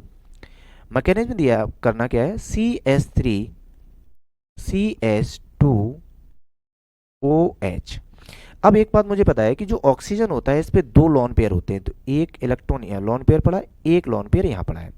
तो जैसे ही इसके पास में हाइड्रोजन आयन आएगा, तो अब क्वेश्चन ये करेगा क्या, तो हाइड्रोजन आयन जैसे ही आएगा ये अपने लोन पेयर इसको प्रोवाइड कर देगा, और जैसे लोन पेयर पड़ेगा तो कंपाउंड बन जाएगा CH3CH2OH2। इसने अपने लोन पेयर दिए हैं तो यहाँ पे बन जाएगा पॉजिटिव चार्ज। पॉजिटिव चार्ज जैसे ही बनेगा तो ये जो बॉन्ड है कार्बन और ऑक्सीजन ये ब्रेक होगा और इसके इलेक्ट्रॉन शिफ्ट कर दिए जाएंगे ऑक्सीजन पर। तो जैसे ही ऑक्सीजन पर शिफ्ट किए जाएंगे तो कंपाउंड हमारा बन जाएगा CH3CH2 पॉजिटिव प्लस H2O। ये बनेगा आपका कार्बोकैटायन। अब कार्बोकैटायन को मुझे स्टेबल करना है, तो अब यहाँ से कंडीशन क्या होगी, तो यहाँ से एक चीज़ ध्यान दो, जब ये रिएक्शन हो रही है यहाँ से, इसको हम लोग बोलते हैं प्रोटोनेशन। इसको क्या बोलेंगे? प्रोटोनेशन। यहां तक जो कंपाउंड है ये है आपका कार्बोकैटायन फॉर्मेशन, कार्बोकैटायन फॉर्मेशन। अब हम लोग जो पढ़ने वाले हैं वो पढ़ रहे हैं डीप्रोटोनेशन। तो जब डीप्रोटोनेशन होगा तो होगा क्या, जो कार्बोकैटायन है इसी को दोबारा लिख लो, कार्बन। तो इसमें क्या है, इसके सभी बॉन्ड को ओपन करके हम लोग बनाएंगे। इस पे था पॉजिटिव चार्ज, तो जब ये बनाओगे कंपाउंड तो एक हाइड्रोजन इसका बाहर चला जाएगा और ये बॉन्ड इस पे शिफ्ट हो जाएगा, इसको बोलते हैं डीप्रोटोनेशन। तो यहाँ से कंपाउंड हो जाएगा कार्बन कार्बन डबल बॉन्ड, एक हाइड्रोजन आपका यहाँ रहेगा, एक हाइड्रोजन यहाँ पे, और एक हाइड्रोजन यहाँ पे, एक हाइड्रोजन यहाँ पे, और ये आपका हाइड्रोजन आयन बाहर हो जाएगा। ये जो हम लोगों ने पहले प्रोटोनेशन में लिया था, ये इसका मैकेनिज्म है, पार्ट बी का फर्स्ट पार्ट। बात समझ में आ गई है? इसको तीन पार्ट में करते हैं, protonation, formation of carbocation and deprotonation. तो बाद में क्या बन जाएगा? एल्कीन, फॉर्मेशन ऑफ एल्कीन होती है। अगला क्वेश्चन दिया है, right the equation involve in reamer teamer reaction. इस रीमर टीमर रिएक्शन में कौन सी इक्वेशन होती है? तो चलो हम इसका एक पेज ऐड कर ले रहे हैं। रीमर टीमर रिएक्शन में जब करोगे तो इसमें होता क्या है, जो एल्कोहल होता है इसको कन्वर्ट किया जाता है आपका सैलिसाइल एल्डिहाइड में। कैसे? फिनॉल OH ये कन्वर्ट होगा आपका सैलिसाइल एल्डिहाइड में, OH CHO। इस रिएक्शन को हम लोग बोलते हैं रीमर टीमर रिएक्शन। अब क्वेश्चन है कि जब सॉल्व करेंगे तो इसको विद मैकेनिज्म भी कर लेते हैं यहीं पे। तो अब इसमें होगा क्या, जो हमारा फिनॉल है इस फिनॉल की हम लोग रिएक्शन कराएंगे सोडियम हाइड्रोक्साइड के साथ। ये सोडियम हाइड्रोक्साइड क्या करेगा, इसको कन्वर्ट कर देगा सोडियम फिनॉक्साइड आयन में, ONA। केवल मुझे OH ग्रुप को प्रोटेक्ट करना है। अब इसकी रिएक्शन की जाएगी क्लोरोफॉर्म से, CHCl3। तो जैसे ही CHCl3 से रिएक्शन करोगे तो ये जो पहला कार्बन है इसके साथ कंपाउंड बनाएगा, तो यहाँ पे एलिमिनेशन रिएक्शन होगी, मतलब इसको इलेक्ट्रोफिलिक सब्स्टिट्यूशन रिएक्शन होगी, और उसमें बनेगा आपका ONA, एक क्लोरीन निकल जाएगा H के साथ इसका, और कंपाउंड बन जाएगा CH, एक क्लोरीन और दो क्लोरीन, यही बचे थे। अब ये जो कंपाउंड बनेगा आपका इंटरमीडिएट टाइप का, इसकी रिएक्शन हम कराएंगे दो सोडियम हाइड्रोक्साइड के मॉलिक्यूल के साथ। तो जब ये दो मॉलिक्यूल के साथ रिएक्शन करेगा तो प्रोडक्ट क्या बनेगा, इसका प्रोडक्ट बन जाएगा अब आपका ONA, और यहाँ पे था CH और CH के साथ एक हो जाएगा H और दूसरा हो जाएगा OH। इसका मतलब है कि यहाँ के क्लोरीन और यहाँ का Na निकलेगा और कंपाउंड बनाए होंगे NaCl। कितने बने होंगे? 2। ये यहाँ से बाहर हुए होंगे। अगला, जब यहाँ से दो एल्कोहल ग्रुप लगेंगे तो हमेशा ध्यान रखना कि एक कार्बन पे कभी भी दो OH ग्रुप स्टेबल नहीं होते हैं। तो ये हमेशा क्या करेंगे? एक वाटर मॉलिक्यूल रिलीज करेंगे। तो जब ये वाटर मॉलिक्यूल रिलीज करेंगे तो यहाँ से कंपाउंड क्या बन जाएगा? सी मतलब बेंजीन, और बेंजीन के ऊपर अभी भी क्या है हमारा? सोडियम फिनॉक्साइड, और ये कंपाउंड बन जाएगा CHO। एल्डिहाइड ग्रुप लग गया है। तो जो एल्डिहाइड ग्रुप लगा है, अब हमें क्या करना है? सोडियम को रिमूव कराना है। तो इसका हम लोग करेंगे एसिडिक हाइड्रेशन। तो यहाँ से अब ऐड कर देंगे हम लोग H positive in H2 medium में। तो जो ONA है ये रिमूव हो जाएगा और यहाँ पे हमारा H आ जाएगा, मीन्स फिनॉल में अगेन कन्वर्ट हो जाएगा सोडियम को हटा के।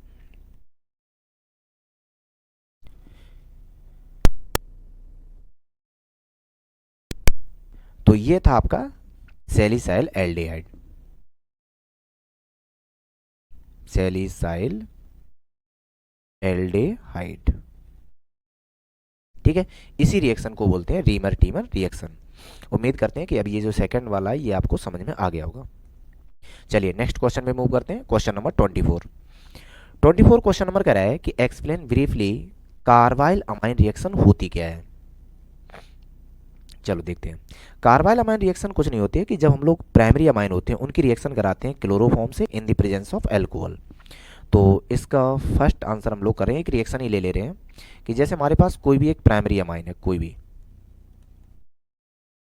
इसकी रिएक्शन कराते हैं क्लोरोफॉर्म से CaCl3 in the presence of sodium hydroxide ले लो या फिर KOH ले लो, तो KOH के साथ, और हीट कर देंगे। तो जब हीट करोगे तो यहां से जो कंपाउंड है अमाइन, ये कन्वर्ट हो जाता आइसोनाइट्राइल में। किस में कन्वर्ट हो जाएगा? आइसोनाइट्राइल। तो RNC आइसोनाइट्राइल में कन्वर्ट हो जाता है। प्लस कंपाउंड क्या बनेगा? 3 मॉलिक्यूल बनेंगे KCl के और 3 मॉलिक्यूल बनेंगे आपके वाटर के। तो इसी रिएक्शन को बोलते हैं कार्बाइल अमाइन रिएक्शन। ठीक है, क्लियर है। अब जो थोड़ा नेमिंग रिएक्शन है गैब्रियल थैलामाइड सिंथेसिस रिएक्शन, ये थोड़ा डीपली समझ लेना और इसको कोशिश करेंगे हम लोग विद मैकेनिज्म में लेके चलेंगे पूरा। इसमें क्या होता है?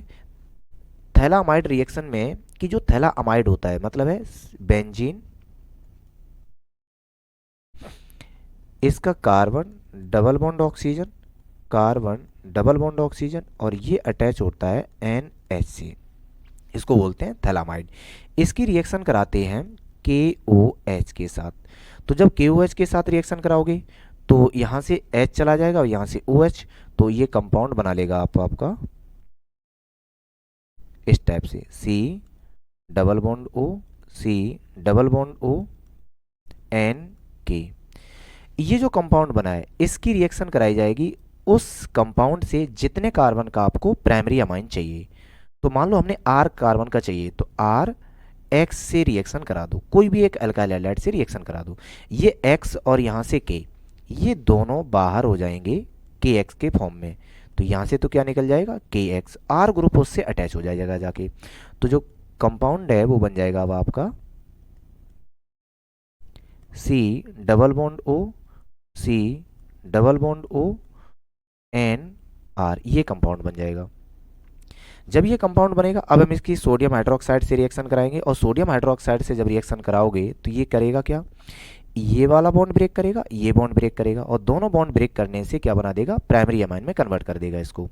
तो जैसे ही प्राइमरी अमाइन में कन्वर्ट करेगा तो हम रिएक्शन किससे करा रहे हैं? सोडियम हाइड्रोक्साइड से। तो मुझे यहाँ से केवल कौन मिलेगा?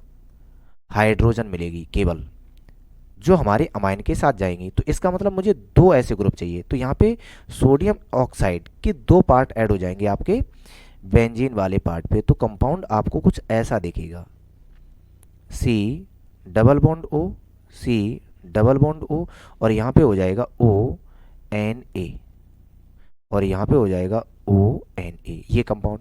और इसके साथ यहाँ से जो आपका R वाला पार्ट था ये बन गया होगा RNH2। तो इस रिएक्शन से जो थैलामाइड रिएक्शन हमेशा और हमेशा बनता है प्राइमरी अमाइन। ये मोस्ट इंपॉर्टेंट एक नेम रिएक्शन है ठीक है, ये याद भी करनी है आपको और उम्मीद करते हैं कि समझ में भी आ गई होगी, इतनी टफ भी नहीं है। स्टेप लर्न कर लो कि पहले रिएक्शन कराते हैं हम लोग KOH से, फिर रिएक्शन कराते हैं एल्काइल हैलाइड से, और उसके बाद रिएक्शन कराते हैं सोडियम हाइड्रोक्साइड से, तो बन जाएगा आपका प्राइमरी अमाइन बस। ठीक है, ये आपकी गैब्रियल थैलामाइड सिंथेसिस रिएक्शन थी। अब ये भी पूछ लिया जाता है कि ये रिएक्शन सबसे इंपॉर्टेंट क्यों है, तो इसलिए है कि जो भी थैलामाइड बना है बाद में रिएक्शन, ये अगेन थैलेमाइड में कन्वर्ट हो जाता है, इसको बार बार रिपीट कर सकते हैं बस, इसलिए बेस्ट रिएक्शन मानी जाती है अमाइन बनाने की। अगला क्वेश्चन है क्वेश्चन नंबर 25। क्वेश्चन नंबर 25 में दिया है कि write a chemical reaction to show that open structure of D glucose contain the straight chain. तो इसके प्रूव करने के लिए एक रिएक्शन होती है, सबसे ज़्यादा हम ये भी पढ़ते हैं जब हम लोग इस चैप्टर को पढ़ते हैं बायोमोलिक्यूलर, तो ये मोस्ट इंपॉर्टेंट रिएक्शन में भी रहती है। होता क्या है कि जो ग्लूकोज है जिसका स्ट्रक्चर होता है CHO और CHOH के 4 यूनिट होते हैं और लास्ट कार्बन होता है CH2OH। इसकी रिएक्शन जब हम HI से कराते हैं तो ये कन्वर्ट हो जाता है आपका हेक्सेन में, एन हेक्सेन में, तो एन हेक्सेन में कन्वर्ट होगा तो CH3 CH2 CH2 CH2 CH2 CH3, तो ये एन हेक्सेन में कन्वर्ट हो जाता है। तो ये प्रूव करता है कि ये इसके पास मतलब जो ग्लूकोज होता है इसके पास 6 कार्बन है और वो सब किस में, एक स्ट्रेट चेन में है। बस यही रिएक्शन आपको देनी थी ए वाले पार्ट में। क्लियर हो गई होगी। चलो अगले में पूछते हैं, what type of linkage is responsible for the formation of protein. जब प्रोटीन बनती है तो कौन सी होती है, चलो देखो, प्रोटीन जब बनती है तो अमीनो एसिड से बनती है, और अमीनो एसिड का जो स्ट्रक्चरल फॉर्मूला होता है ये होता है NHC hydrogen R1C double bond OH, ये एक अमीनो एसिड है। दूसरा अमीनो एसिड यहीं पे ले लो। तो अब हम जो ले रहे हैं अमाइन वाला पार्ट, इसकी एक हाइड्रोजन को हम लोग यहाँ से सेपरेट कर लेंगे बस, NHCH, यहाँ पे कोई दूसरा R पार्ट हो जाएगा, R2 कर लो और C डबल बॉन्ड OH। तो जब ये प्रोटीन में कन्वर्ट होता है तो उस केस में होता क्या है, इसका OH और इसका H मिलके दोनों एक वाटर मॉलिक्यूल रिलीज करेंगी। तो जब वाटर मॉलिक्यूल रिलीज करेंगे तो उसके बाद फिर कंपाउंड बनेगा कैसा, दिखेगा कैसा, तो ये ऐसा दिखेगा NH2CHR1C double bond O NHC double bond नहीं NH, हाँ C सिंगल बॉन्ड है, क्या है CHR2 और COOH।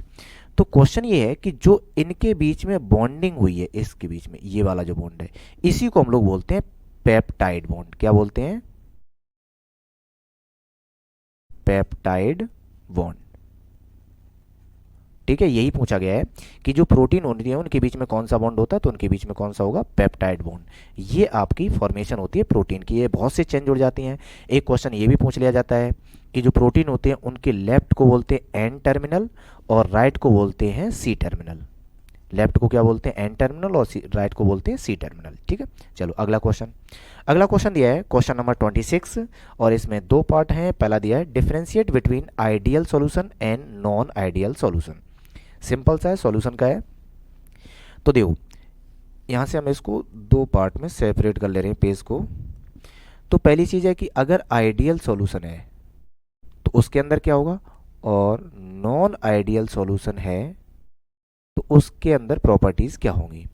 तो पहली चीज़ है कि अगर आइडियल है तो ये राउल्ट लॉ को फॉलो करेगा, राउल्ट लॉ को फॉलो करेगा, और ये राउल्ट लॉ को फॉलो नहीं करेगा, नॉन आइडियल सॉल्यूशन। दूसरी कंडीशन कि जो सॉल्यूशन मिक्स करोगे मतलब सॉल्यूशन बनाओगे उस केस में डेल्टा वी मिक्सिंग 0 रहेगी, मतलब कोई वॉल्यूम में चेंज नहीं आएगा। पर जो डेल्टा वी मिक्सिंग होगी यहाँ पे ये चेंज होगी, ये क्लियर, मतलब ये 0 नहीं होगी। कुछ भी हो, चाहे पॉजिटिव हो सकती है या फिर नेगेटिव, मतलब कम भी हो सकता है या फिर इंक्रीज भी हो सकता है। सेम वही चीज़ एंथैल्पी होती है कि डेल्टा एच जो होती है ये 0 होगी, मतलब कोई चेंज नहीं आएगा। पर यहाँ पे जो डेल्टा एच है ये 0 नहीं होगी, मतलब या तो एनर्जी बढ़ेगी या फिर एनर्जी कम होगी। तो इस हिसाब से इसको हम बोलते हैं आइडियल और नॉन आइडियल सॉल्यूशन। क्लियर हो गया होगा। अगला क्वेश्चन इसी का पार्ट दिया है सी,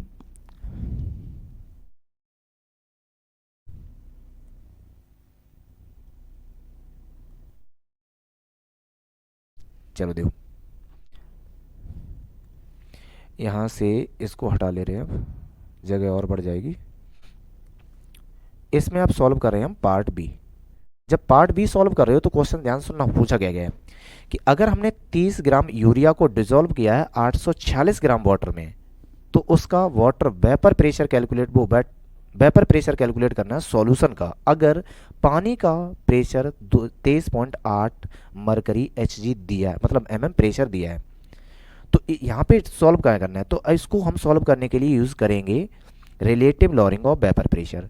तो relative lowering of vapour pressure का फॉर्मूला होता है P naught minus P S divided by P naught equal X B. X B का मतलब होता है मोल फ्रैक्शन ऑफ सॉल्यूट, जो भी डिजोल्व कर रहे हैं। तो अगर सॉल्यूट को लोगे तो यहाँ पे होना चाहिए moles of B divided by moles of A plus moles of B. तो एक काम हम लोग यहाँ पे कर ले रहे, इसमें यूरिया और वाटर की मोल्स कैलकुलेट कर ले रहे अलग, जिससे सॉल्यूशन की वैल्यू में थोड़ा कम कैलकुलेशन करनी पड़ेगी। तो अगर आप वाटर के कैलकुलेट करोगे मोल्स, जिसको हम लोग बोलेंगे Na, तो इसका वेट कितना दिया है 846, तो 846 को डिवाइड कर दो इसके मॉलिक्यूलर वेट से, तो वैल्यू आएगी 47। और अगर हम यहीं पे यूरिया का फॉर्मूला क्या होता है, सी एन से स्टार्ट होता है, जिसके अंदर नाइट्रोजन 46.66% होती है, NH2C double bond O NH2, ये यूरिया का फॉर्मूला होता है। इसके मोल फ्रैक्शन कैलकुलेट करने हैं, तो इसको आपने कितना डिजोल्व किया 30 ग्राम, पर इसका जो मॉलिक्यूलर वेट होता है ये 60 होता है, तो इसका मतलब इसका मोल नंबर ऑफ मोल्स कितने आएंगे 0.5। बस इतना हम लोगों को कैलकुलेट अलग कर लिया, जिससे यहाँ कैलकुलेशन बच जाएगी। अब यूज कर रहे हैं फॉर्मूला को, तो जब फॉर्मूला को यूज करोगे तो इस फॉर्मूला को सिंप्लीफाई करोगे तो ये रहेगा 1 minus pressure of solution divided by pressure of vapour pressure of pure water equal mole fraction किसके चाहिए, नंबर ऑफ मोल्स किसके चाहिए आपको, वो क्या नाम उसका यूरिया के, तो 0.5 और नीचे होते हैं दोनों के टोटल, तो टोटल हो जाएगा 47.5। तो जब इस इक्वेशन को सॉल्व करोगे तो इस इक्वेशन को और सिंप्लीफाई करें तो ये हो जाएगा 0.5 divided by 47.5 equal P S upon P not. यहाँ तक क्लियर हो जाएगा। तो जब इस इक्वेशन को सॉल्व करोगे तो इस इक्वेशन को सॉल्व करने से यहाँ से जो आपको मिलेगा ये मिलेगा 47 divided by 47.5 equal P S upon P not. अब मुझे कैलकुलेट करना है सॉल्यूशन का, तो जो पी एस है ये हो जाएगा आपका 47 divided by 47.5 into P not. तो अब पी नॉट की वैल्यू कितनी दी है 23.8, तो इसको भी वहीं पुट कर ले रहे हैं, तो पी एस इक्वल हो जाएगा 47 डिवाइडेड बाई 47.5 इंटू 23.8। अब इसको आप कैलकुलेटर से यूज कर लेना, तो इसकी वैल्यू टोटल कितनी आएगी 23.5 mm, 23.55 या 5 mmHg। तो जो सॉल्यूशन प्रिपेयर होके आएगा उसका प्रेशर अब कितना हो जाएगा 23.5। तो क्वेश्चन इसमें कितनी कमी आई, तो पहले था 0.8, अब ये 0.5। तो जो P not minus P S change in vapour pressure वो कितना हो जाएगा 0.3 mmHg। इतना प्रेशर केवल कम होगा। ठीक है, ये इसका सेकेंड पार्ट था, केवल हमसे इतना ही पूछा था। तो सॉल्यूशन का वेपर प्रेशर कितना होगा, तो 23.5 mmHg होगा। चलिए नेक्स्ट क्वेश्चन पे मूव करते हैं। क्वेश्चन नंबर 27 में कह रहा है कि right main product form when. तो मेन प्रोडक्ट लिखने क्या बनेगा क्या नहीं बनेगा। तो आपको दिया है methyl chloride is treated with sodium iodide in the presence of acetone. तो जो आपका ए है, तो ध्यान सुनना, मिथाइल क्लोराइड इसका फॉर्मूला होता है CH3Cl, इसको हीट करना है NaI in the presence of acetone. तो जब एसीटोन से हीट करेंगे तो ये केवल और केवल आयन एक्सचेंज मेथड है। एल्काइल हैलाइड का चैप्टर है, इसका पहला जो चैप्टर है ऑर्गेनिक केमिस्ट्री में उसमें दिया है, फिंकेलस्टाइन रिएक्शन है आपकी। तो जो आयोडीन है इसको एक्सचेंज कर देगा, तो ये क्या बन जाएगा CH3 आई प्लस NaCl। NaCl जो होता है इसकी सॉल्युबिलिटी एसीटोन में कम होती है, ठीक है। ये रिएक्शन है आपकी फिंकेल स्टेन रिएक्शन। चलो नेक्स्ट क्वेश्चन पे मूव करते हैं। नेक्स्ट क्वेश्चन पे मूव करोगे तो ये क्वेश्चन नंबर कौन सा है आपका? आपका बी होगा। इसमें क्या पूछा है? 2,4,6 ट्राई नाइट्रो क्लोरोबेंजीन। तो कंपाउंड बना लो। कंपाउंड बनाओगे तो ये आपका ऐसा बनेगा कुछ। इस पे NO2 लगे हैं, इस पे भी NO2 लगा है और इस पे भी NO2 लगा है। Is subjected to hydrolysis. इसका आपको हाइड्रोलाइसिस करना है। तो जब हाइड्रोलाइसिस करोगे तो हाइड्रोलाइसिस करने में एक चीज़ हमेशा ध्यान रखो, या तो एसिडिक हो या बेसिक। तो जब हम हाइड्रोलाइसिस करेंगे इसका तो ये केवल और केवल क्लोरीन को कन्वर्ट कर देगा बेंजीन में, वो फिनॉल में OH ग्रुप सब्स्टिट्यूट कर देगा। तो यहाँ से बन जाएगा आपका OH और एच आपके NO2 वहीं रहेंगे जहाँ पे पहले थे। तो जो ये कंपाउंड है इसका नाम क्या हो जाएगा? या तो आप इसको बोलो 2,4,6 tri nitro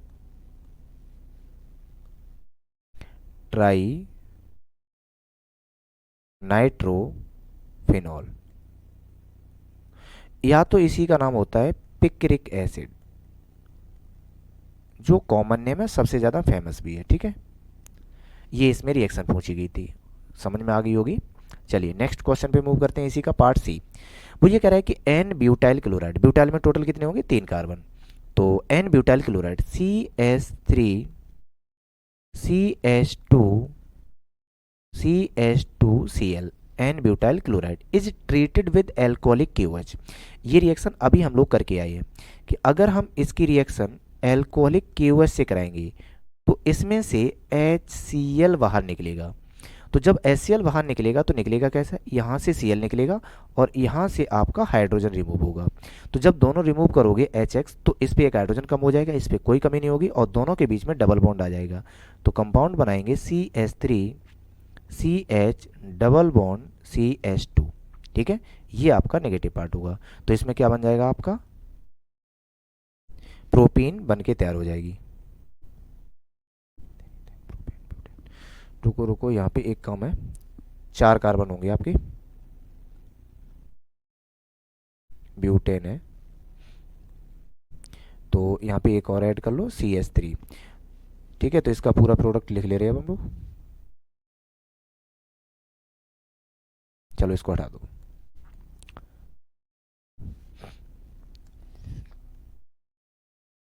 CH3 CH2 CH2 double bond CH2, ये प्रोडक्ट बनेगा, ठीक है। चलो कोई टफ नहीं था, सिंपल सा। नेक्स्ट क्वेश्चन पे मूव करते हैं। नेक्स्ट क्वेश्चन दिया है कि how do you convert the following. तो ये 4 आपके पास कन्वर्जन है, सिंपल से हैं, कोई ज़्यादा टफ भी नहीं। तो चलिए सॉल्व करते हैं एक एक करके इनको। 28 का जो फर्स्ट दिया है A, इसमें कह रहा है कि फिनॉल को पिक्रिक एसिड में कन्वर्ट करो, जो अभी बनाया था। तो अगर हम लोग फिनॉल को कन्वर्ट करेंगे पिक्रिक एसिड में, OH, इसको कन्वर्ट करना है पिक्रिक एसिड में, तो करना क्या? इसका हम लोग करेंगे नाइट्रेशन। और नाइट्रेशन जब किया जाता है तो HNO3 कंसंट्रेटेड चाहिए,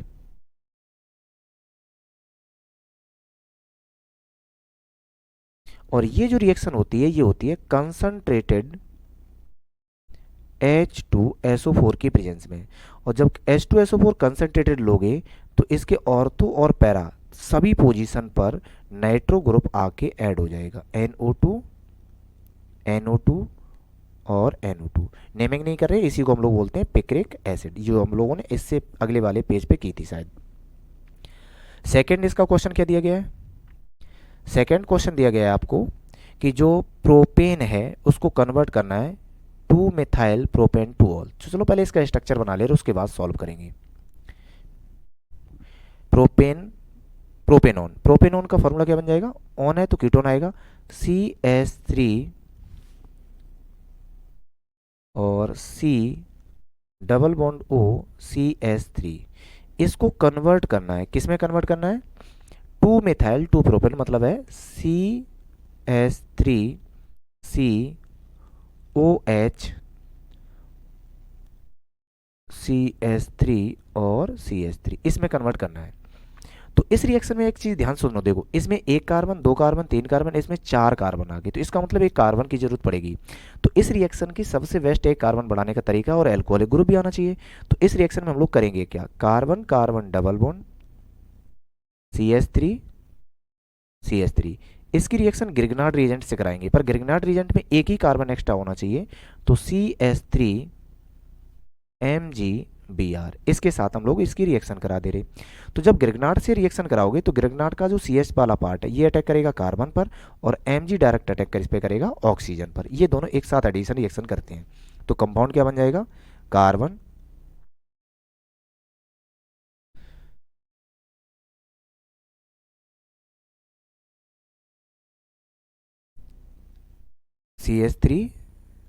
CH3 जो इसके अपने थे, एक ग्रुप आके ऐड हो जाएगा CH3 और OMgBr, इसका हाइड्रोलाइसिस कर देंगे। तो जब हाइड्रोलाइसिस करोगे H2O से, तो यहाँ से बॉन्ड ब्रेक होगा, तो कंपाउंड बन जाएगा आपका कार्बन CH3 CH3 CH3OH, और जो मैग्नीशियम वाला पार्ट है वो बन जाएगा Mg, जिसके पे एक पार्ट है OH और दूसरा पार्ट क्या ऐड हो जाएगा Br। तो कंपाउंड फॉर्मेशन समझ में आ गई होगी। अब ये ग्रिग्नार्ड रिएक्शन थी आपकी, मतलब है carbon carbonyl group C reaction करानी थी। अगला इसी का सी पार्ट, फिनॉल को एनीसॉल में कन्वर्ट करना है, फिनॉल को एनीसॉल में कन्वर्ट करना है। तो जो फिनॉल दिया है, फिनॉल का चलो स्ट्रक्चर बना ले रहे हैं, पे कुछ ऐसा करना है आपको। फिनॉल पहले हम लोग करेंगे, इसका नाम का है पार्ट सी है, इसकी रिएक्शन कराएंगे सोडियम हाइड्रोक्साइड से। तो जब सोडियम हाइड्रोक्साइड से रिएक्शन कराओगे तो फिनॉक्साइड बना देगा सोडियम का, तो ये ग्रुप हो जाएगा ONA। तो जो सोडियम फिनॉक्साइड है, अगर हम इसकी किसी भी एल्काइल हैलाइड से रिएक्शन करा दें तो ये ईथर में कन्वर्ट हो जाएगा। ये रिएक्शन आपने अगर पढ़ी हो तो ये रिएक्शन का नाम था, एक नेमिंग रिएक्शन है, तो उसमें हम लोग क्या करेंगे, एक एल्काइल हैलाइड। अब एल्काइल हैलाइड हमें चाहिए CH3, किसी भी से भी करा दो कोई मतलब नहीं। तो यहाँ से होना क्या है, इसका सोडियम और इसका आयोडीन पार्ट ये तो अलग हो लेंगे, और ये दोनों आपस में अटैच हो जाएंगे, तो कंपाउंड बनेगा बेंजीन OCH3। इसी को हम लोग बोलते हैं एनीसॉल, इसी को क्या बोलते हैं, एनीसॉल रिएक्शन बोलते हैं। मतलब एनीसॉल रिएक्शन नहीं है, एनीसॉल प्रिपरेशन बोलते हैं, ठीक है, ये इसका नाम है, और ये ईथर का प्रिपरेशन है। अब इसी में चलो इसी को सेपरेट कर ले रहे हैं, क्यों नए पेज जोड़े। अगला दिया है डी वाला पार्ट, इसको सॉल्व कर ले रहे हैं। प्रोपीन को कन्वर्ट करना है प्रोपेन बनॉल। प्रोपेन में कितने कार्बन होते हैं, तीन, मीथेन इथेन प्रोपेन, तीन कार्बन प्रोपीन है। तो इसका मतलब है इसका डी पार्ट है, इसको कन्वर्ट करना है CH3CH डबल बॉन्ड CH2, इसको कन्वर्ट करना है प्रोपेन वन ऑल में, किसमें, CH3CH2CH2OH में, इसमें कन्वर्ट करना है। तो इस रिएक्शन को हम पूरा नहीं लिख रहे हैं, बस बता दे रहे हैं। तो इस रिएक्शन में हम लोग वाटर का एडिशन भी कर सकते हैं, वो भी बन जाता है आपका। तो सिंपल करोगे कैसे, CH3CH डबल बॉन्ड CH2। तो जब एसिडिक हाइड्रेशन करेंगे हम लोग H2O in medium of acidic, तो इसमें से हाइड्रोजन ब्रेक होके जाएगा आपका, ठीक है। इसमें मुझे OH पे लगाना, तो हाइड्रोजन OH इस पे जाएगा। एक काम करो, इससे नहीं होगा अभी, इसमें हम लोग करा दे रहे हैं सिंपल सा एंटी मार्कोनिकोव लगा दे रहे, HBr AMKR रूल लगा दे रहे। इससे क्या होगा, हाइड्रोजन वहां जाएगा जहां पहले से हाइड्रोजन की कमी है, और Br आपका वहां जाएगा जहां हाइड्रोजन ज़्यादा है। बस इतना इसमें होता है एंटी मार्कोनिकोव में। तो कंपाउंड क्या बनेगा, एक काम करिए, यहाँ से हटा ही दे रहे हैं हम इसको। अब नेक्स्ट पेज पे चल रहे हैं, देखो हम लोगों को करना क्या है, CH3CH डबल बॉन्ड CH2, इसको कन्वर्ट करना है CH3CH2CH2OH। चलो इसको सॉल्व करना है, तो करेंगे कैसे, स्टेप वाइज इसको देखते हैं। तो पहला CH3 और CH डबल बॉन्ड CH2, इसकी रिएक्शन हम लोग करा देंगे HBr से, पर ऑक्साइड के केस में तो जैसे ही परऑक्साइड के केस में रिएक्शन कराएंगे तो परऑक्साइड में होता क्या है, सिंपल सा है, हाइड्रोजन वहाँ जाएगा जहाँ हाइड्रोजन कम है और बी आर वहाँ जाएगा जहाँ पहले से हाइड्रोजन ज़्यादा है। तो कंपाउंड हमारा आके बन जाएगा CH3 CH2 CH2 Br। अब इसकी रिएक्शन करा देंगे हम लोग एक्वस KOH से। किससे करा देंगे, एक्वस KOH मतलब पोटेशियम हाइड्रोक्साइड से, KOH, और वो भी कैसा चाहिए, एक्वस मीडियम में। तो ये केवल क्या करेगा, सब्स्टिट्यूशन रिएक्शन होगी, और सब्स्टिट्यूशन रिएक्शन होगी तो ये जो प्रोडक्ट है ये किस में कन्वर्ट हो जाएगा, CH3 CH2 CH2OH plus K और Br मिलके बना देंगे KBr, एक सॉल्ट। ये मुझे कन्वर्जन करवाना था। ठीक है, उम्मीद करते हैं समझ में आ गया होगा कि प्रोपेन को कन्वर्ट करना है प्रोपेन 1ऑल में, तो कैसे करेंगे। चलो नेक्स्ट क्वेश्चन पे मूव करते हैं। नेक्स्ट क्वेश्चन है 29। इसमें कुछ रीजन देना है, चलो देखते हैं। Carboxyl group in benzoic acid is Meta directing. चलो इसमें सिंपल सा मतलब कुछ ज़्यादा नहीं है,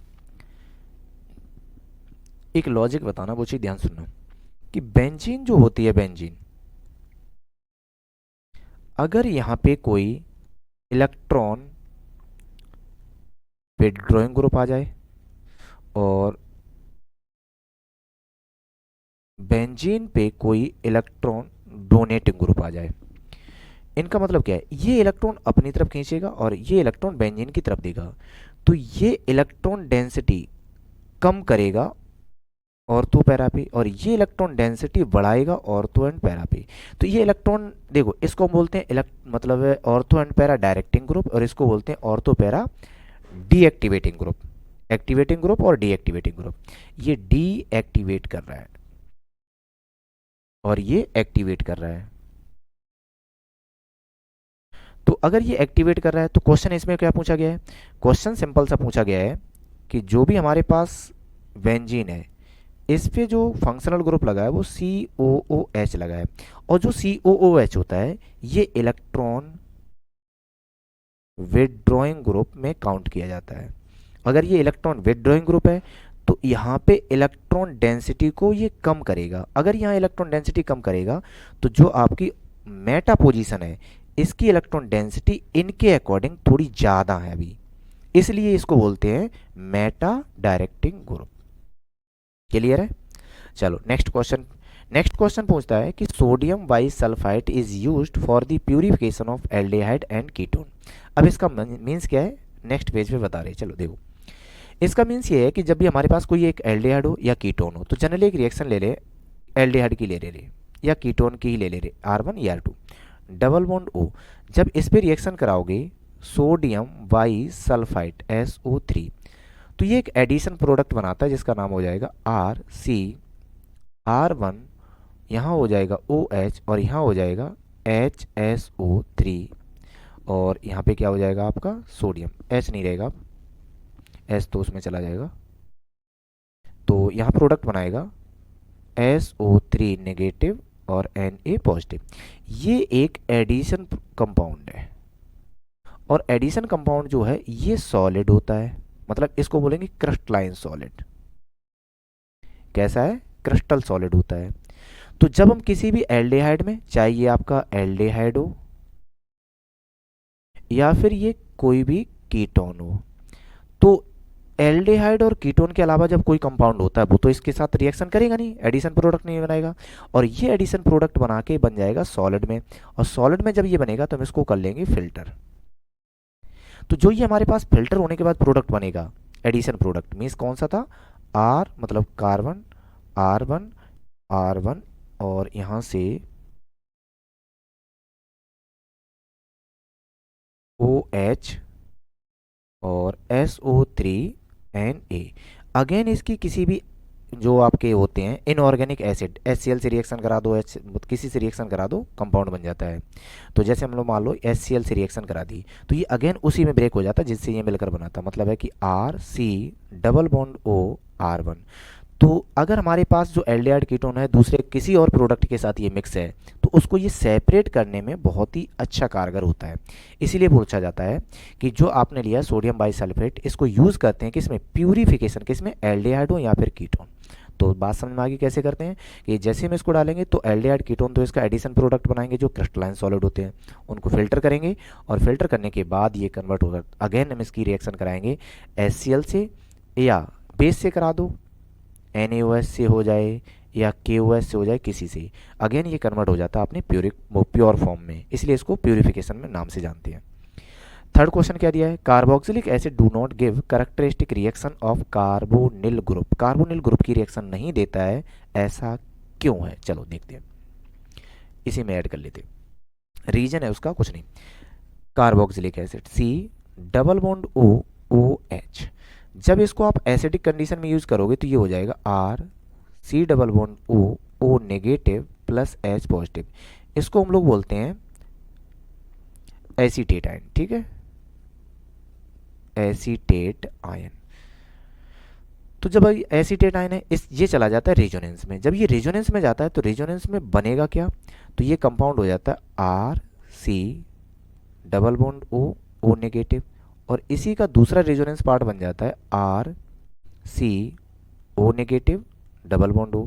इन दोनों को आप सबमर्ज करोगे तो जो हाइब्रिड रेजोनेंस स्ट्रक्चर बनाओगे वो बनाओगे ऑक्सीजन ऑक्सीजन, ऐसा। इस पे पार्शियल नेगेटिव आएगा, इस पे पार्शियल नेगेटिव आएगा, इसको बोलेंगे हाइब्रिड स्ट्रक्चर। तो अब एक बात बताओ, जो हाइब्रिड स्ट्रक्चर बना है इसके अंदर कार्बोनिल ग्रुप है ही नहीं, और जब कार्बोनिल ग्रुप नहीं है तो ये आपको कार्बोनिल कंपाउंड की प्रॉपर्टी भी नहीं बताएगा। इसीलिए पूछा है कि ये कैरेक्टरिस्टिक रिएक्शन नहीं देता, किसकी, कार्बोनिल ग्रुप की नहीं देता है, क्योंकि वो रेजोनेंस में चला जाता है। ठीक है, ये इसके वो कंडीशंस थी। चलो अब अगले क्वेश्चन पे मूव करते हैं। अगला क्वेश्चन दिया है 29, और ये क्वेश्चन दिया है आपको, an organic compound A having a molecular formula C3H8O। तो मुझे नहीं पता ये कंपाउंड कौन सा है, पर एक बात ध्यान से सुनना, और सुनोगे क्या चीज,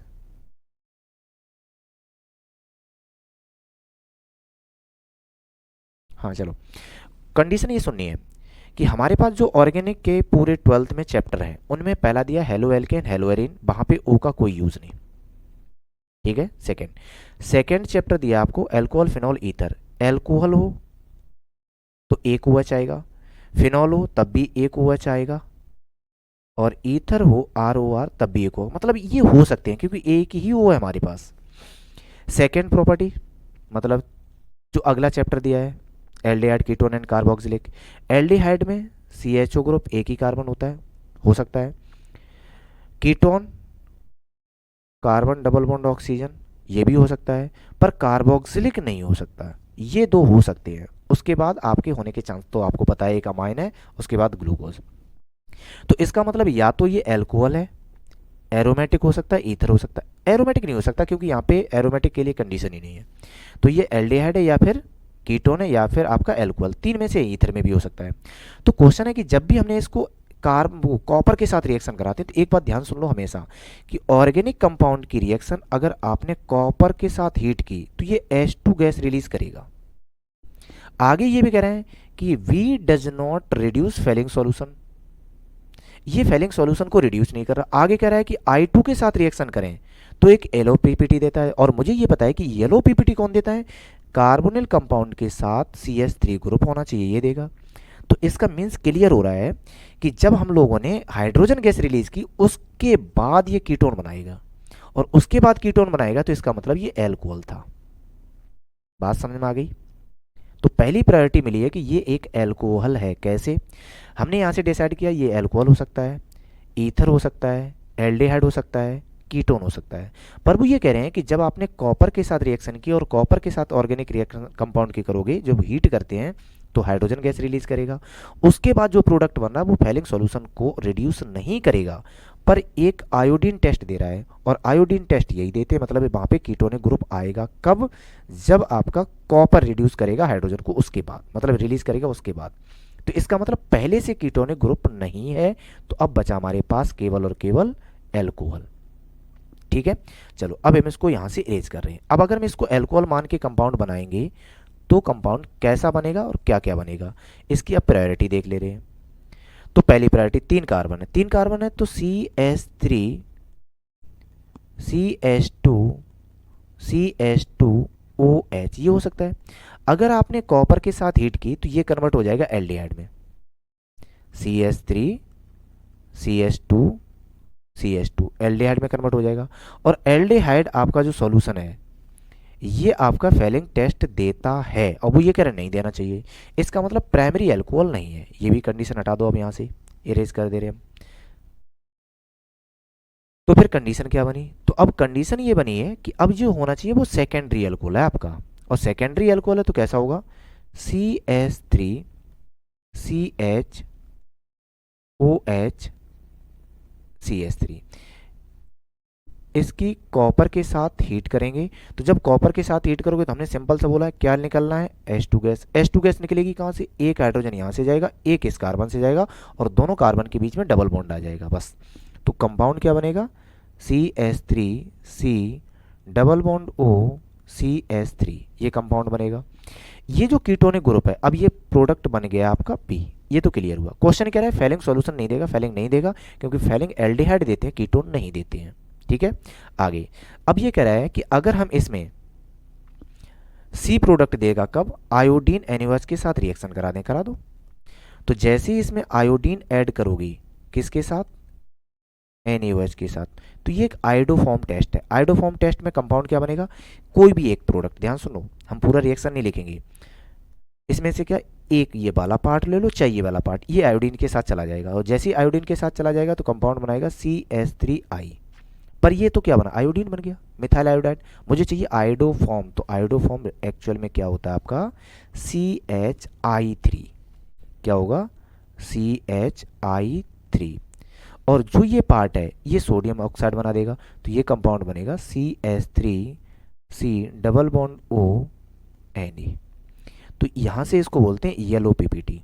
क्या बनेगा? Yellow PPT। यही आपका C प्रोडक्ट है। तो ये A है, ये B है, ये आपका C है। क्लियर हो गया अब आपको? चलिए नेक्स्ट क्वेश्चन पे मूव करते हैं। नेक्स्ट क्वेश्चन है क्वेश्चन नंबर 30, और इसका पार्ट ए पढ़ेंगे आप। इसमें भी क्वेश्चन अलग अलग है, ठीक है, चलो देखो। उसमें पूछ रहा है कि अगर हम हाइड्रोलाइसिस करें तो क्या प्रोडक्ट बनेगा? एक लैक्टोज है और एक माल्टोज है। तो इसमें तीन कंडीशन होते हैं, ये आपके आपके कैसे होते हैं? मोनो डाइसैकेराइड प्रोडक्ट है, ठीक है। चलो ए वाले को हम लोग करते हैं। चलो अगला, पहले सुक्रोज को ले लेते हैं हम लोग, जो सबसे ज़्यादा हम लोग खाते हैं, जिसको चीनी भी बोलते हैं, सुक्रोज। अगर इसका हाइड्रोलाइसिस करोगे तो ये ब्रेक होता है ग्लूकोज प्लस फ्रक्टोज में। अगला दिया है लैक्टोज, जो दूध में पाया जाता है। इसको ब्रेक करोगे तो ये होगा ग्लूकोज प्लस गैलेक्टोज में। और अगला है माल्टोज, और माल्टोज ब्रेक होता है ग्लूकोज ग्लूकोज में। दोनों बातें समझ में आ गई, इससे ज्यादा इसमें कुछ नहीं है, ठीक है। Give basic structural difference between starch and cellulose. तो चलो हम स्ट्रक्चर बना नहीं रहे, बस ध्यान रखना कि जो आपका स्टार्च होता है, स्टार्च होता है आपका अल्फा ग्लूकोज, और सेलुलोज होता है आपका बीटा ग्लूकोज। ठीक है, यही स्ट्रक्चर होते हैं, मतलब इनमें जो डिफरेंस होता है वो यही है। अब कुछ स्ट्रक्चरल चाहिए, स्ट्रक्चर में चाहिए, तो चलिए बना लेते हैं। ग्लूकोज बनाओगे तो ग्लूकोज का स्ट्रक्चर होता है CHO 1 2 3 4 5, 1 2 3 4 5 6, ठीक है। इस पे होता है CH2OH। आगे इन पे होता है आपका HOH HOH OH H OH H। तो इनमें से जब हम अल्फा बीटा की बात करते हैं तो अल्फा का मतलब होता है जो फर्स्ट कार्बन होता है यहाँ, इस पे OH सब्स्टिट्यूशन पार्ट बनता है। ये आपका अगर राइट हैंड में जा रहा है OH तो उसको अल्फा में डालते हैं, और वो लेफ्ट में जाएगा तो आपको बीटा बोलते हैं। तो सिंपल हमसे एक ही पूछिए कि स्टार्च कैसे होता है और सेलुलोज। तो स्टार्च में अल्फा ग्लूकोज होता है और सेलुलोज में आपके बीटा ग्लूकोज होते हैं। चलिए नेक्स्ट क्वेश्चन। नेक्स्ट क्वेश्चन दिया है, मतलब पढ़ना इसकी थ्योरी दी है 31 क्वेश्चन की, कि द रेट ऑफ रिएक्शन, मतलब ये आपका रेट ऑफ रिएक्शन वाले से मतलब दिया है केमिकल काइनेटिक्स से। तो क्वेश्चन पे ही चलें सीधे। What is average rate of reaction? तो एवरेज रेट ऑफ रिएक्शन होता क्या है? तो एवरेज रेट ऑफ रिएक्शन कुछ नहीं होता है, change in product per unit time. तो इसको आप सीधा लिख सकते हो, चेंज इन प्रोडक्ट और reactant in time interval.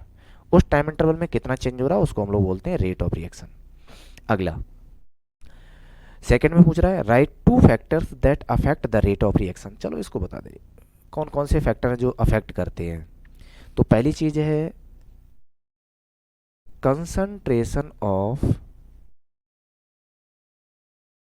Reactants, पहला फैक्टर हुआ।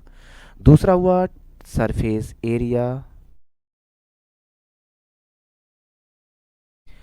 तीसरा फैक्टर होगा टेम्परेचर, और इसी में इंक्लूड कर लो प्रेशर, क्यों अलग लिखोगे। तो इनसे आपका रेट ऑफ रिएक्शन चेंज हो जाता है, ठीक है। यही पूछा था, इसके अलावा कुछ नहीं पूछा। अगला क्वेश्चन, क्वेश्चन नंबर थर्ड, इसी का मतलब 31 का थर्ड पार्ट है। क्या कह रहा है? What happens to rate of reaction for zero order reaction. क्या होता है जीरो ऑर्डर रिएक्शन? क्या है? तो सिंपल सा मतलब है कि अगर मान लो हमने एक रिएक्शन ली, रेट रिएक्टेंट कन्वर्ट हो रहा है प्रोडक्ट में, इसके लिए जब आप रेट रिएक्शन लिखोगे तो रेट लॉ होता है के कंसंट्रेशन ऑफ रिएक्टेंट कोई भी ऑर्डर, पर वो ये कह रहा है जीरो ऑर्डर है। तो अगर ये जीरो ऑर्डर है तो जो रिएक्शन का रेट है ये हो जाएगा के कंसंट्रेशन पावर जीरो, और किसी की पावर जीरो हो जाए तो उसकी वैल्यू कितनी हो जाएगी? 1। तो इसका मतलब है रेट इक्वल हो जाएगा रेट कांस्टेंट के जीरो ऑर्डर रिएक्शन में, ठीक है। ये पूछा है और कुछ नहीं। What is the unit of rate zero order reaction? चलो इसमें एक चीज और देख ले रहे हैं। जो के होता है इसकी जनरल यूनिट होती है मोल पर litre 1 minus n second inverse, जहां पे एन होता है आपका रिएक्शन का ऑर्डर, कितने ऑर्डर की रिएक्शन ये पुट करो। तो अब अगर जीरो ऑर्डर की रिएक्शन है तो एन की वैल्यू जीरो पुट करेंगे हम लोग, और जब जीरो पुट करेंगे तो उस केस में जो के की यूनिट है वो कितनी बनेगी? ये तो जीरो हो जाएगा, तो यहां से बनेगा आपका मोल पर लीटर सेकेंड इनवर्स। इसको और मॉडिफाई में लिखोगे तो ये हो जाएगा मोल पर लीटर पर सेकेंड। क्लियर है? इतना पूछा था इसमें, उम्मीद करते हैं समझ में आ गया, कोई ज़्यादा टफ नहीं है ये। अगला 31 का ही, अब ये थर्ड पार्ट दिया, चलो हम यहाँ पे कर ले रहे। ये शायद बी पार्ट है इसका। The reaction P plus 2Q equal to product, तो what is the order of reaction. तो जब इसके लिए आपने रेट लॉ लिखा था तो रेट लॉ में क्या क्या आया है? Rate equal rate constant concentration of product मतलब P that is power 1/2 concentration of Q power 1। तो अगर आपको ऑर्डर कैलकुलेट करना हो तो केवल और केवल इनकी पावर को ऐड कर दो, और इनकी पावर कितनी हो जाएगी? 1/2 प्लस 1 दैट इज 3/2 और 1.5। ये इसका ऑर्डर है रिएक्शन का, ठीक है। Define the pseudo first order reaction. तो अब हम इसको पूरा लिख नहीं रहे हैं, बता रहे हैं। मतलब सेकेंड वाला क्वेश्चन वो क्या है कि कोई भी reaction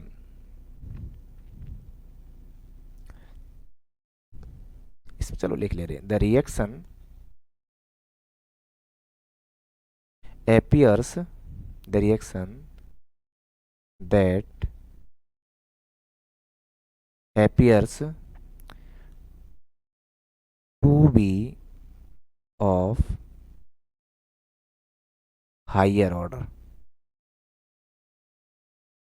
what it follow zero order, वो first order kinetics, first order kinetics. ऐसी रिएक्शन जितनी भी होती हैं सब आपकी क्या कहलाती हैं? स्यूडो फर्स्ट ऑर्डर रिएक्शन कहलाती है, ठीक है। इसको बोलते हैं काइनेटिक्स। राइटिंग थोड़ी ज़्यादा अच्छी है, काइनेटिक्स, ठीक है। अब इसका एग्जांपल क्या है? तो एग्जांपल सिंपल सा है, क्या है कि C12H22O11 जब इसका इन्वर्जन कराते हैं, इसको बोलते हैं इन्वर्जन,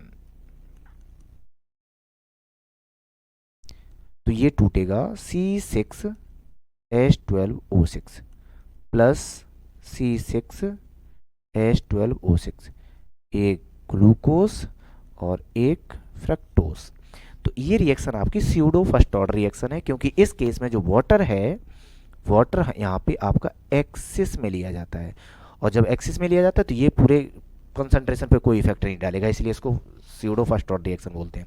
मॉलिक्यूल दो टकरा रहे हैं, होनी चाहिए सेकंड ऑर्डर पर, यहाँ पे वाटर का कंसंट्रेशन कोई इफेक्ट नहीं करता है, वाटर कितना भी बढ़ा दो कितना कम कर दो। चलो नेक्स्ट मूव करते हैं। नेक्स्ट क्वेश्चन दिया है यहाँ पे फिर आ गई, और ये है कोऑर्डिनेशन कंपाउंड की कुछ थ्योरी। चलो अब क्वेश्चन पे ही चलते हैं सीधे। क्वेश्चन कह रहा है कि P2Cl2 dot 2NH3 does not react with AgNO3। देखो, अगर AgNO3 से रिएक्ट नहीं हो रहा है तो इसका मतलब है कि जो Cl2 है ये आपकी प्राइमरी वैलेंसी नहीं है, प्राइमरी वैलेंसी नहीं है तो सेकेंडरी है, और सेकेंडरी अगर है तो इसका जो प्रोडक्ट बन के आना चाहिए वो ऐसा बनेगा, PTNH3 कितने हैं 2Cl2। तो पूछ रहा फॉर्मूला क्या है, फॉर्मूला ये होगा। क्लियर है। चलो, what is the secondary valency, secondary valency कितनी है, और सेकेंडरी वैलेंसी का मतलब होता है जो आयोनाइज ना हो। आयोनाइज कौन सा नहीं होगा, वो लिगेंड का कोऑर्डिनेशन नंबर, मतलब सेकेंडरी वैलेंसी को आप कोऑर्डिनेशन नंबर बोल सकते हो, और इसका कोऑर्डिनेशन नंबर कितना है 6। क्यों, क्योंकि ये वाई वैलेंट लिगेंड है, और वाई डेंटेड लिगेंड में दो वैलेंसी होती हैं एक बार में, और कितने हैं 3। तो इस हिसाब से इसका कोऑर्डिनेशन नंबर 6, और कोऑर्डिनेशन नंबर को ही हम लोग बोलते हैं secondary valency. Question number 3, write the formula of iron third hexacyanide ferrate second. चलो, इसको जब कंप्लीट करोगे तो सबसे पहले फॉर्मूला बनाने के लिए हम लोग लेते हैं सेंट्रल मेटल एटम, और यहाँ पे फेरेट है, फेरेट का मतलब आयरन, Fe। लिगेंड है हेक्सासाइनाइडो साइनेट, कितने हैं 6 हैं, तो यहाँ पे Cn आपके 6 हैं, ये बनाएगा कोऑर्डिनेशन स्फीयर। अब कोऑर्डिनेशन स्फीयर पे कितना चार्ज है ये कैलकुलेट करना है। अब कैलकुलेट करेंगे कैसे, तो यहाँ से एक बात ध्यान सुनना, ऑक्सीडेशन स्टेट सेकंड है, फॉर्मूला वही लगाएंगे ऑक्सीडेशन स्टेट। तो आयरन की ऑक्सीडेशन स्टेट +2, 6 साइनाइड है, और हर एक साइनाइड पे -1 होता है, इक्वल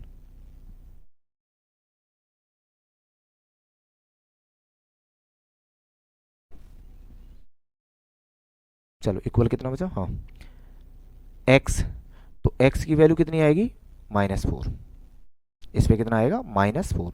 तो इसका मतलब ये जो कंपाउंड है वो एक्चुअल में FeCN6 -4 है। अब जो आयरन ले रहे हो आयरन, इस पे +3, ये वो पहले ही बता चुके। तो इसको जब आप कंबाइन करोगे, इंटरचेंज करोगे, तो इंटरचेंज में कुछ नहीं है, सिंपल सा है, इनकी वैलेंसी को इंटरचेंज कर दो, तो ये हो जाएगा Fe कितने चाहिए 4, FeCN6, और इस पे चार्ज कितना आ जाएगा 3, चार्ज तो न्यूट्रल हो जाएगा, मॉलिक्यूल मतलब इसके आयंस 4 चाहिए। तो ये जो कंपाउंड बनेगा, इसको और अच्छा बना ले रहे क्योंकि राइटिंग थोड़ी गड़बड़ हो रही है। Fe4 FeCN6, और ऐसे कोऑर्डिनेशन स्फीयर कितने चाहिए 3, ये इसका फॉर्मूला है। क्लियर है। चलो, अब सिंपल सा इसका मुझे पूछना है IUPAC नेमिंग। तो जब IUPAC नेमिंग करेंगे तो सबसे पहले चाहिए oxidation state, oxidation state calculate कर ले रहे हैं यहीं पे डायरेक्ट। तो इस पे ऑक्सीडेशन स्टेट हमने x मानी, NH3 पे होती है 0, क्लोरीन पे होती है -1, इक्वल कितना दिया है -2 +2, कितना रहेगा +2, तो x का कितना आ जाएगा +3 आ जाएगा, ये ऑक्सीडेशन स्टेट है नेमिंग में। तो अब हम डायरेक्ट यहाँ पे नेमिंग लिख रहे हैं। तो सबसे पहले नाम लिखा जाता है कोऑर्डिनेशन स्फीयर, अगर पॉजिटिव है तो, फिर उसके बाद एनायन का लिखेंगे। तो यहाँ से क्या बनेगा अब आपका पेंटा अमाइन, अमाइन में 2 M होंगी, इसका ध्यान रखेंगे।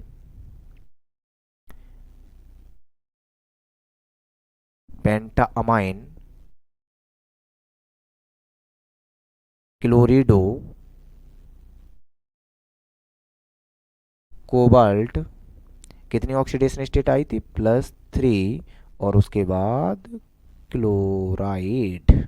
ठीक है, ये इसका नाम है पेंटामाइन क्लोरिडो कोबाल्ट थर्ड क्लोराइड, ये इसकी नेमिंग है। चलो नेक्स्ट क्वेश्चन पे 33 का फर्स्ट है, state Kohlrausch law of independent migration of ions, right an expression for the limiting molar conductivity of ions. तो सिंपल सा मतलब एक चीज देख लो, लिमिटिंग मोलर कंडक्टिविटी। ठीक है, देखो कोलराउस लॉ होता क्या है, कोलराउस लॉ होता है कि जो, इसी की बात करें Kohlrausch law, limiting molar conductivity of an electrolyte जो होता है, कोई भी एक इलेक्ट्रोलाइट है, उसकी डेफिनेशन नहीं लिख रहे हैं, बाद में देख लेंगे। तो जो इलेक्ट्रोलाइट होते हैं, सिंपल सा मतलब हमने मान लो लिखा NaCl, इसको जब आप ब्रेक करोगे तो ये ब्रेक होगा Na positive plus Cl negative. तो कोलराउस ने ये बोला था कि अगर आपको मोलर कंडक्टिविटी चाहिए NaCl की, तो एक काम करो, इसकी लिमिटिंग मोलर कंडक्टिविटी निकाल लो आयंस की। तो लिमिटिंग मोलर कंडक्टिविटी को रिप्रेजेंट करते हैं लैम्डा से। अब यहाँ पे कितनी, सोडियम की अलग कैलकुलेट कर लो और लिमिटिंग मोलर कंडक्टिविटी क्लोराइड की अलग से कैलकुलेट कर लो। तो इसके समेसन के इक्वल होती है टोटल इलेक्ट्रोलाइट की मोलर कंडक्टिविटी। यही डिफाइन किया था कोलराउस ने। अब इसको अपनी डेफिनेशन में बना लेना, क्लियर हो जाएगा। ठीक है, चलो नेक्स्ट क्वेश्चन पे मूव करते हैं। नेक्स्ट क्वेश्चन में कह रहा है calculate the maximum work and log Kc for the given reaction. तो एक चीज ध्यान सुनना, मैक्सिमम वर्क कुछ नहीं होता है, डेल्टा जी नॉट पूछा है, और डेल्टा जी नॉट कितना होता है, -NF E नॉट सेल, ये पूछा है बस, ये होता है आपका मैक्सिमम वर्क। तो क्लियर है, शुरू करते हैं। तो पहला इसका maximum work means delta G naught ही कैलकुलेट कर ले रहे हैं, delta G naught -NF E naught cell. तो ई नॉट सेल जब यहाँ पे कैलकुलेट करोगे तो एक हमेशा ध्यान रखना, ई नॉट सेल कुछ नहीं होता है, यहाँ पे चेक कर लो किसका क्या हो रहा है, उसी को भी वैल्यू में कन्वर्ट कर दो। तो जो निकल है उसका ऑक्सीडेशन हो रहा है, तो इसका ऑक्सीडेशन चाहिए, रिडक्शन नहीं चाहिए, तो इसको कन्वर्ट कर दो ऑक्सीडेशन में, तो ये वैल्यू कितनी हो जाएगी 0.25। सिल्वर का हो रहा है रिडक्शन, तो रिडक्शन वैल्यू तो इसकी कितनी है 0.80, बस दोनों को ऐड कर दो, तो ये हो जाएगा 5, ये हो जाएगा 0 और ये हो जाएगा 1। तो टोटल जो ई नॉट वैल्यू आई है, E naught of cell, that is 1.05, ये आपकी ई नॉट वैल्यू है। तो अब हम लोग कैलकुलेट कर लें डेल्टा जी नॉट, तो ये कितना आएगा -N, N का मतलब कितने इलेक्ट्रॉन इन्वॉल्व कर रहे हैं, 2, तो -2 इंटू फैराडे होता है आपका 10 वो 95000 96,500। फैराडे कांस्टेंट कितना होता है 96,500 कूलम, तो यही आ जाएगा 96,500। ई नॉट कितना आएगा 1.08। जब इसको कैलकुलेट करोगे तो वैल्यू हम डायरेक्ट लिख ले रहे हैं कैलकुलेशन से, तो ये वैल्यू आएगी आपकी 202,650 जूल पर मोल। अब इसको किलो में कन्वर्ट करो चाहे ना करो, आपका ये आ जाएगा मैक्सिमम वर्क डन। अगला क्वेश्चन ये कह रहा है कि आपको Kc कैलकुलेट करना है, तो Kc क्या होता है, मतलब लॉग Kc। तो एक चीज ध्यान सुनो, जो नर्स इक्वेशन होती है, नर्स इक्वेशन को कैसे लिखते हैं हम लोग, E cell equal E naught cell -0.059 divided by n log Q।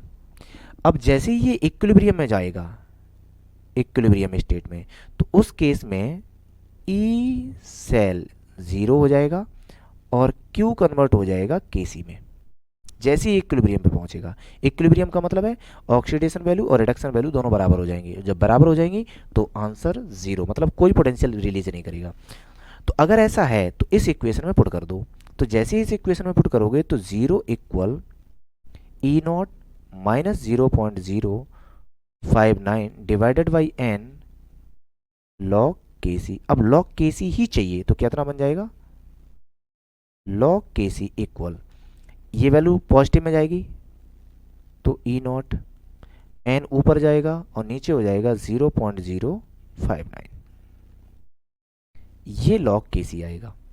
अब अगर log Kc आएगा तो कैलकुलेट कर ले रहे, और जब कैलकुलेट करोगे तो कितनी आएगी, अब इसको सेपरेट कर लो यहाँ से, ये अलग है आंसर क्वेश्चन पहला। तो जो log Kc आएगी तो log Kc को कैलकुलेट करेंगे तो ये हो जाएगा log Kc इक्वल, एक काम कर दे रहे, इसको यहाँ से हटा ले रहे,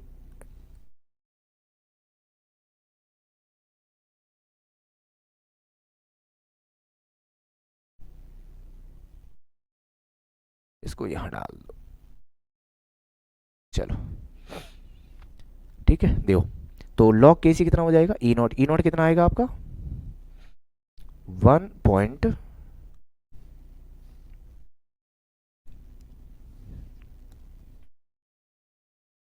1.08, 08 नहीं 05 होना चाहिए, हाँ 05, 05 इंटू एन की वैल्यू कितनी है 2 डिवाइडेड बाई 0.059। तो जो log Kc है, log Kc इसकी वैल्यू हो जाएगी 35.6। कैलकुलेटर लगा लेना, हमने तो लगा लिया। चलो ठीक है, अब बात समझ में आ गई है। अगले क्वेश्चन पे मूव करते हैं। सिंपल था कोई टफ नहीं था। State Faraday's first law of electrolysis, how much charge in term of the Faraday. तो जो फैराडे लॉ है, एक बात ध्यान सुनना, फैराडे लॉ कुछ नहीं, सिंपल सा मतलब है कि किसी भी इलेक्ट्रोलाइसिस प्रोसेस में, इलेक्ट्रोलाइसिस प्रोसेस में जो सबस्टेंस डिपॉजिट होगा,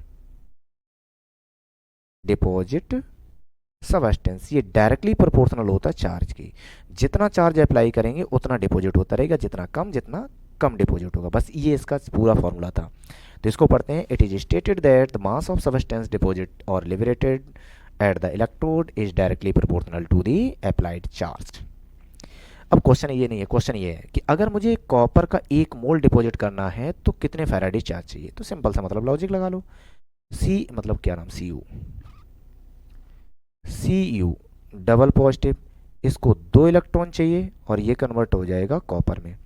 तो सिंपल सा मतलब है कि अगर आपको एक आयन चाहिए, एक आयन, तो इसके लिए 2 इलेक्ट्रॉन चाहिए, पर मुझे 1 मोल चाहिए तो 2 मोल इलेक्ट्रॉन चाहिए, जिसकी वैल्यू होगी 2 फैराडे। सिंपल सा मतलब 1 मोल के लिए 1 फैराडे, तो 2 मोल के लिए मतलब 1 मोल में कितने इलेक्ट्रॉन है वो फैराडे पे डिपेंड करता है। तो यहां से कितना हो जाएगा 2 मोल्स इलेक्ट्रॉन, और इसी को बोलते हैं 1 मोल इलेक्ट्रॉन को 1 फैराडे, तो 2 मोल इलेक्ट्रॉन को 2 फैराडे बोलेंगे। तो इसको आंसर कितना हो जाएगा 2 फैराडे यहाँ पे चार्ज चाहिए। अगला क्वेश्चन, क्वेश्चन नंबर 33 का बी पार्ट है। Calculate the EMF of the cell. तो मतलब नट्स इक्वेशन आ गई, और नट्स इक्वेशन को डायरेक्ट अप्लाई कर रहे हैं हम, डायरेक्ट लिखे, ठीक है। तो नट्स इक्वेशन क्या थी, ई सेल कैलकुलेट करना है तो ई नॉट सेल चाहिए minus 0.059 divided by n means number of electron चाहिए, लॉग प्रोडक्ट ऑफ कंसंट्रेशन मतलब ऑक्सीडेशन चाहिए, उसके बाद रिएक्टेंट चाहिए, रिडक्शन वाला पार्ट चाहिए। तो सॉल्व करते हैं। सॉल्व करोगे तो क्या आएगा, E cell, E naught cell, E naught cell उन्होंने पहले ही कैलकुलेट करके दे दिया, कितना आएगा आपका 2 पॉइंट कितना है 71 माइनस 0.0, अब हम इसको कन्वर्ट कर दे रहे हैं 0.6 में ले रहे, या फिर सीधा कर लो 0.6 ही कर लो, क्यों ज़्यादा करोगे। 0.6 कितने इलेक्ट्रॉन मूव कर रहे हैं 2, लॉग कंसंट्रेशन ऑक्सीडेशन का कितना है 0.1, तो ये रहेगा आपका 0.1 डिवाइडेड बाई इसका कंसंट्रेशन 0.01। तो जब आप इनको सॉल्व करोगे तो सॉल्व करने से आपको मिलेगा 2.71 माइनस इसको सॉल्व करोगे 0.03 लॉग, ये बन जाएगा 10, और लॉग 10 की वैल्यू भी कितनी लिखी है 1, तो यहाँ पे 1 पुट कर दो, तो ये वैल्यू कितनी हो जाएगी 2.71 माइनस 0.03, और ये तो हो जाएगा 1। तो इसका मतलब सिंपल इसमें से माइनस करना है, और कितना करना है 0.3, तो एग्जैक्ट इसकी वैल्यू आएगी मीन्स ई सेल, ये हो जाएगा। और यहाँ से जब माइनस करोगे तो 1 में से 3 जाएंगे मीन्स 8 6.2 वोल्ट, कितना आएगा 2.68 वोल्ट, 2.68 वोल्ट, ठीक है। चलो अगले क्वेश्चन पे मूव करते हैं। अगला क्वेश्चन दिया है assign reason for the following processes, क्या दिया है उनमें सबका रीजन देना है। जो मैग्नीज है वो हाईएस्ट ऑक्सीडेशन स्टेट +7 करती है, तो ऐसा क्यों है। तो अगर देखो मैग्नीज में अगर हम लोग जिसका वो एटॉमिक नंबर कितना है 25 कॉन्फ़िगरेशन लिखेंगे तो ये रहेगा आर्गन 4s2 और 3d5। तो क्वेश्चन ये होता है कि इसके ऑक्सीडेशन स्टेट में s और d दोनों इन्वॉल्व होते हैं ऑक्सीडेशन में, और जब दोनों इन्वॉल्व होंगे तो टोटल कितने इलेक्ट्रॉन रिलीज होंगे 7, इसलिए इसकी ऑक्सीडेशन स्टेट मैग्नीज की कितनी हो सकती है मैक्सिमम 7, ये इसका रीजन है। Second, transition metals and their compounds are generally found to be good catalyst. ये क्यों होते हैं? तो देखो एक चीज़ ध्यान सुनो, कैटलिस्ट जो होते हैं इनकी प्रॉपर्टी क्या होती है? इनकी पहली प्रॉपर्टी होती है इनको एक लार्ज सरफेस एरिया चाहिए।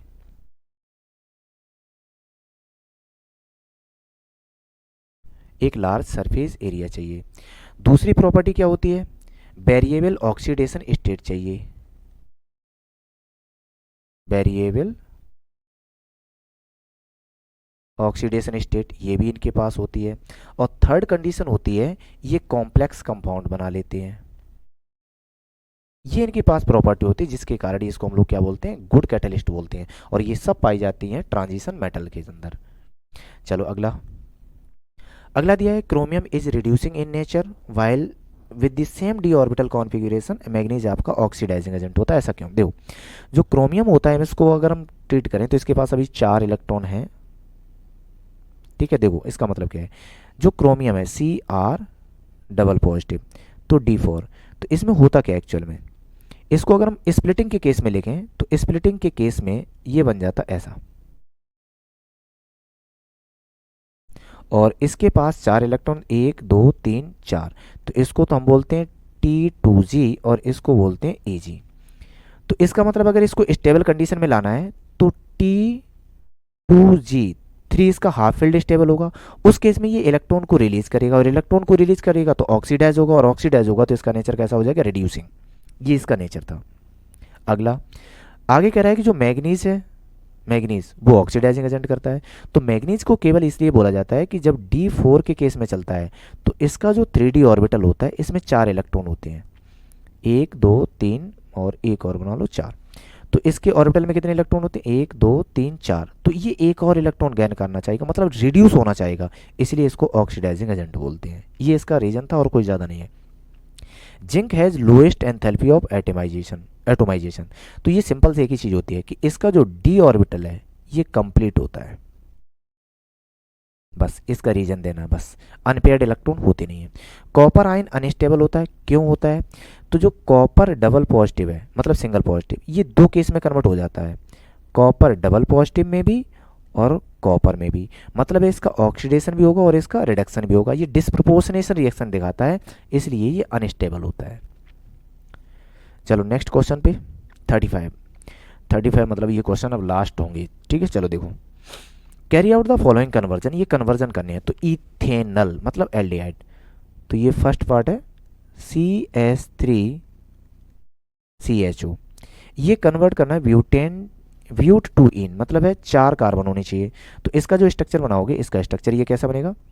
CH3, पहले कार्बन लिख लो, यहाँ पे 4 कार्बन है, बस सिंपल सी ही बात। देखो 1 2 3 4, पहले कार्बन को अल मतलब एल्डिहाइड CHO में रहेगा, दूसरे पे इन आएगा, ये स्ट्रक्चर बनना चाहिए। तो ये स्ट्रक्चर बनने से पहले हमें कार्बन 2 से 4 में जाना है, तो इसका मतलब ये आपका एल्डोल कंडेंसेशन रिएक्शन होगी। और जब एल्डोल कंडेंसेशन रिएक्शन होती है तो ऐसे ही 2 मॉलिक्यूल चाहिए, और 2 मॉलिक्यूल चाहिए तो यहाँ पे एक और ले रहे हैं HCH2CHO। ये रिएक्शन हमेशा होती है NaOH की प्रेजेंस में। तो जब एल्डोल कंडेंसेशन करोगे तो होगा क्या, इसका H जाएगा OH के पास और ये डायरेक्ट अटैच हो जाएगा आपका कार्बन से। तो यहाँ से कंपाउंड बन जाएगा CH3CH2 OH में कन्वर्ट होगा, उल्टा लिख दिया आपने यहाँ पे, रुकना, हाँ। तो यहाँ पे क्या बनेगा आपका OH में, तो ये कंपाउंड बनाएगा CH3CH, ये हो जाएगा OH, O के पास जा रहा है, और यहाँ से आपका ऐड हुआ CH2 और ये आपका CHO है। तो इसको जब आप हीट करोगे, हीट थोड़ा, तो यहाँ से H और यहाँ से H निकल जाएगा। तो एक जगह से H निकलेगा और एक जगह से OH निकलेगा। ठीक है, तो कंपाउंड क्या बनेगा, यहाँ से आपका H निकलना है और यहाँ से आपका OH, तो कंपाउंड कन्वर्ट हो जाएगा CH3CH डबल बॉन्ड CH और CHO, जो आपसे पूछा गया है। उम्मीद करते हैं बात समझ में आ गई होगी, कोई ज़्यादा टफ नहीं है, केवल एल्डोल कंडेंसेशन रिएक्शन करनी है। अगला, प्रोपेनोइक एसिड को कन्वर्ट करना है 2 क्लोरो प्रोपियोनिक एसिड, मतलब प्रोपेन, प्रोपेन मतलब कितने होते हैं 3 कार्बन, जैसे सिंपल सा मतलब है। सेकेंड CH3 CH2 COOH, इसको कन्वर्ट करना है CH3 CH Cl COOH। तो जो इस ये रिएक्शन होती है, ये रिएक्शन होती है hello-Volhard Zelensky reaction, hello-Volhard Zelensky मतलब HBZ रिएक्शन। इसमें कुछ नहीं होता है कि आपको जो हेलोजन लगाना है वो गैस ले लो और उसको प्रेजेंस में करा दो रेड फास्फोरस, बस। उसके बाद वाटर डाल दो, हाइड्रोलाइसिस, और कंपाउंड भी रिएक्शन हो जाएगी। इस रिएक्शन का नाम क्या होता है? Hello-Volhard Zelensky reaction. पर कंडीशन है कब होगी? इसके लिए अल्फा हाइड्रोजन होना कंपलसरी है, बस इतना ये रिएक्शन होती है। चलो नेक्स्ट क्वेश्चन पे मूव करते हैं, इसी का पार्ट है 35A का, ओजोनोलाइसिस रिएक्शन। चलो सिंपल सा करते हैं। क्वेश्चन है कि ओजोनोलाइसिस करना तो एल्कीन बनाएगा, एल्कीन बनाएगा तो चलो बना ले रहे। हाँ एक चीज़ और ध्यान से, इसमें फेलिंग टेस्ट देता, एक कंपाउंड देगा और एक नहीं देता है, पॉजिटिव फेलिंग टेस्ट, तो मतलब एक को एल्डिहाइड में कन्वर्ट करना है, और डज नॉट फेलिंग से एक देगा नहीं, तो एक को से कीटोन बनाएंगे, एक को एल्डिहाइड। तो इसका मतलब सिंपल सा है कि जो आप एल्कीन बनाओगे वो ऐसा बनेगा, CH3 CH double bond CH3 और CH3, मतलब 5 कार्बन हो जाएंगे और डबल बॉन्ड यहाँ से कीटोन बन जाएगा। तो जब हम इसका ओजोनोलाइसिस करेंगे O3, ओजोनोलिसिस जब करते हैं तो ओजोनोलिसिस में सिंपल सा कुछ नहीं होता है, मतलब क्या नाम, टफ कुछ नहीं होता है। CH3 CH, एक ऑक्सीजन यहाँ ऐड कर दो और दूसरा ऑक्सीजन ये ऐड कर दो CSP, इतना होगा। यहाँ CH नहीं, हाइड्रोजन ही रहेगा, अभी कार्बन है हाइड्रोजन नहीं है। इसके बाद एक कंपाउंड था CH3 और CH3, तो इसमें क्या होता है कि जो कंपाउंड है ये इस हिसाब से ब्रेक होगा और ये O2 बन के निकल लेगा। तो मुझे उससे मतलब नहीं, मुझे मतलब है प्रोडक्ट से। तो एक प्रोडक्ट बनेगा CH3 CHO और एक प्रोडक्ट बनेगा CH3 C double bond O CH3। अब ध्यान सुनना, इसमें B आपका पॉजिटिव टेस्ट देता है, इसका मतलब ये V है, और C आपका टेस्ट नहीं देता तो ये आपका C है। बस इतना पूछा था, उम्मीद है समझ में आ गया होगा। चलो 35 का बी पार्ट देखते हैं। इसका जो बी पार्ट है वो कह रहा है कि distinguish with suitable chemical test, chemical test बताने हैं। तो अब एक चीज़ बताओ ध्यान से, जो कंपाउंड ए है उसको क्या लिखोगे? CH3 C double bond O CH2 CH3। तो कोई भी कंपाउंड यहाँ पे लिख लो CH3 CH2 CH2 CHO। देखो ये फेलिंग टेस्ट देगा, ये फेलिंग टेस्ट नहीं देगा। तो अगर हम बात फेलिंग की बात करें, ये नहीं देगा, ये देगा। दूसरी कंडीशन है कि अगर हम आइडोफॉर्म टेस्ट करें, आइडोफॉर्म, तो ये येलो में कन्वर्ट होगा। क्यों? क्योंकि इसके पास मिथाइल कार्बोनिल ग्रुप है, इसके पास नहीं है, तो ये कोई कंपाउंड नहीं देगा। तो इसको हम डिस्टिंग्विश करेंगे आइडोफॉर्म टेस्ट से, ठीक है, करके नहीं बताना। इथेनल और ethanoic acid, ethanal methane ethane मतलब एल्डिहाइड, चलो सिंपल सा मतलब CH3 CHO। उसके बाद ethanoic acid CH3 COOH, same वही चीज़ फिर आ गई बी वाले में, बी का सेकंड है एल्डिहाइड है, तो एल्डिहाइड में एक चीज़ होगी एडक्ट देगा। एडक्ट का मतलब है ये रिएक्शन अगर हम इससे करा दें, किससे? सोडियम हाइड्रोजन सल्फाइड, तो ये एडिशन प्रोडक्ट देगा, एडिशन प्रोडक्ट देगा, तो ये बनता है क्रिस्टलाइन सॉलिड, क्रिस्टलाइन सॉलिड में कन्वर्ट हो जाता है, ये नहीं देगा। तो ये इनके टेस्ट हैं, इसको हम सेपरेट कर देंगे NaHSO3, sodium by sulphide test करेंगे और इसमें आइडोफॉर्म टेस्ट करेंगे, इन दोनों में सेपरेट हो जाएगा। चलिए नेक्स्ट क्वेश्चन पे, right the structure of the oxime of acetone. तो पहली चीज ऑक्साइम का मतलब देखो, एसीटोन, एसीटोन का फॉर्मूला क्या होता है? Carbon double bond oxygen CH3 CH3। इसकी रिएक्शन कराई जाती है H2NOH, जिसको बोलते हैं हाइड्रोक्साइल अमाइन, हाइड्रोक्साइल अमाइन। तो इसमें सिंपल सा होता क्या है, इसका O और इसका H ये दोनों मिलके निकल लेंगे और कंपाउंड बना लेंगे carbon double bond nitrogen OH CH3 ये आपका कंपाउंड ऑक्साइम ऑफ एसीटोन। ठीक है, केवल आपको रिएक्शन करनी है हाइड्रोक्साइल अमाइन। कौन सा? हाइड्रोक्साइल अमाइन, जो इसको बोलते हैं। अगला दिया है आइडेंटिफाई करना डी प्रोडक्ट इसमें। तो एक काम करें, इसको यहाँ से हटा के अलग कर देते थोड़ा भी।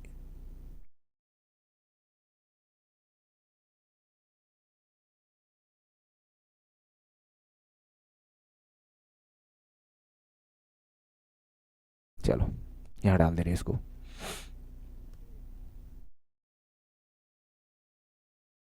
ये छोटा हो जाता कैसे भी।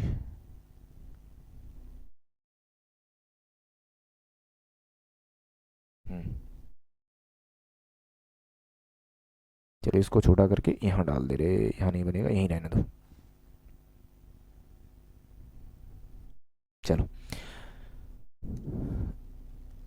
अब रिएक्शन में देख लो ध्यान से। अब जो सेकंड पार्ट है उसको ध्यान से देखना। पहला कि जो CH3 है पार्ट, CH3 और COOH इसकी रिएक्शन जब हम PCl5 से कराएंगे तो हमेशा ध्यान रखना OH ग्रुप हटेगा यहाँ से, क्लियर। तो जब OH ग्रुप हटेगा तो कंपाउंड बनेगा CH3C डबल बॉन्ड OCl, इसको नाम देंगे A। ये वाला प्रोडक्ट आ गया। आगे दिया है कि अगर हम इसी की रिएक्शन किससे करा दें, H2PD, मतलब रिडक्शन कराना है। तो जब रिडक्शन कराओगे तो ये कन्वर्ट हो जाएगा एल्डिहाइड में और यहाँ से Cl पूरा हटेगा, तो ये बन जाएगा CH3C और H। तो ये प्रोडक्ट हो जाएगा आपका B। अब क्वेश्चन है B के दो पार्ट, बात ध्यान सुनना, B के दो पार्ट। B के जो दो पार्ट हैं उसमें से A में अगर आपने CH3MgBr लिया तो हम डायरेक्ट लिख रहे हैं, तो यहाँ से प्रोडक्ट क्या बनेगा, CH3C एक बन जाएगा OH, एक जगह जाएगा CH3 और एक जगह जाएगा H, मतलब सेकेंडरी अल्कोहल। इसको थोड़ा अच्छा कर दे रहे हैं, यहाँ से बनाएगा CH3, मतलब है सेकेंडरी अल्कोहल बना देगा। इसको नाम क्या देंगे, C। और डी वाला पार्ट है कि अगर हम इसका लिथियम एल्युमिनियम हाइड्राइड के साथ रिड्यूस कर दें तो OH ग्रुप यहाँ से हटेगा और ये बन जाएगा एल्कोहल में, तो ये कंपाउंड बन जाएगा CH3CH2OH। ये आपका डी प्रोडक्ट होगा। ये था क्वेश्चन नंबर 35। चलो इतना था, मतलब ये पूरा पेपर है आपका 23 का, और ये 23 का फर्स्ट पेपर है और जिसका हम लोगों ने कंप्लीट सॉल्यूशन किया है। उम्मीद करते हैं कि अब आपको समझ में आ गया होगा, कोई डाउट नहीं होगा। आपको कैसा लगा ये वीडियो कमेंट ज़रूर करेंगे। अगर वीडियो पसंद आई है तो लाइक करेंगे, चैनल पे पहली बार आए तो सब्सक्राइब ज़रूर कर लेना। चलिए मिलेंगे अगले नए पेपर के साथ, जो होगा आपका 2023 का सेकेंड पेपर। जल्दी मिलेंगे आपको इसी यूट्यूब चैनल पे, ठीक है। वीडियो को देखने के लिए बहुत बहुत धन्यवाद।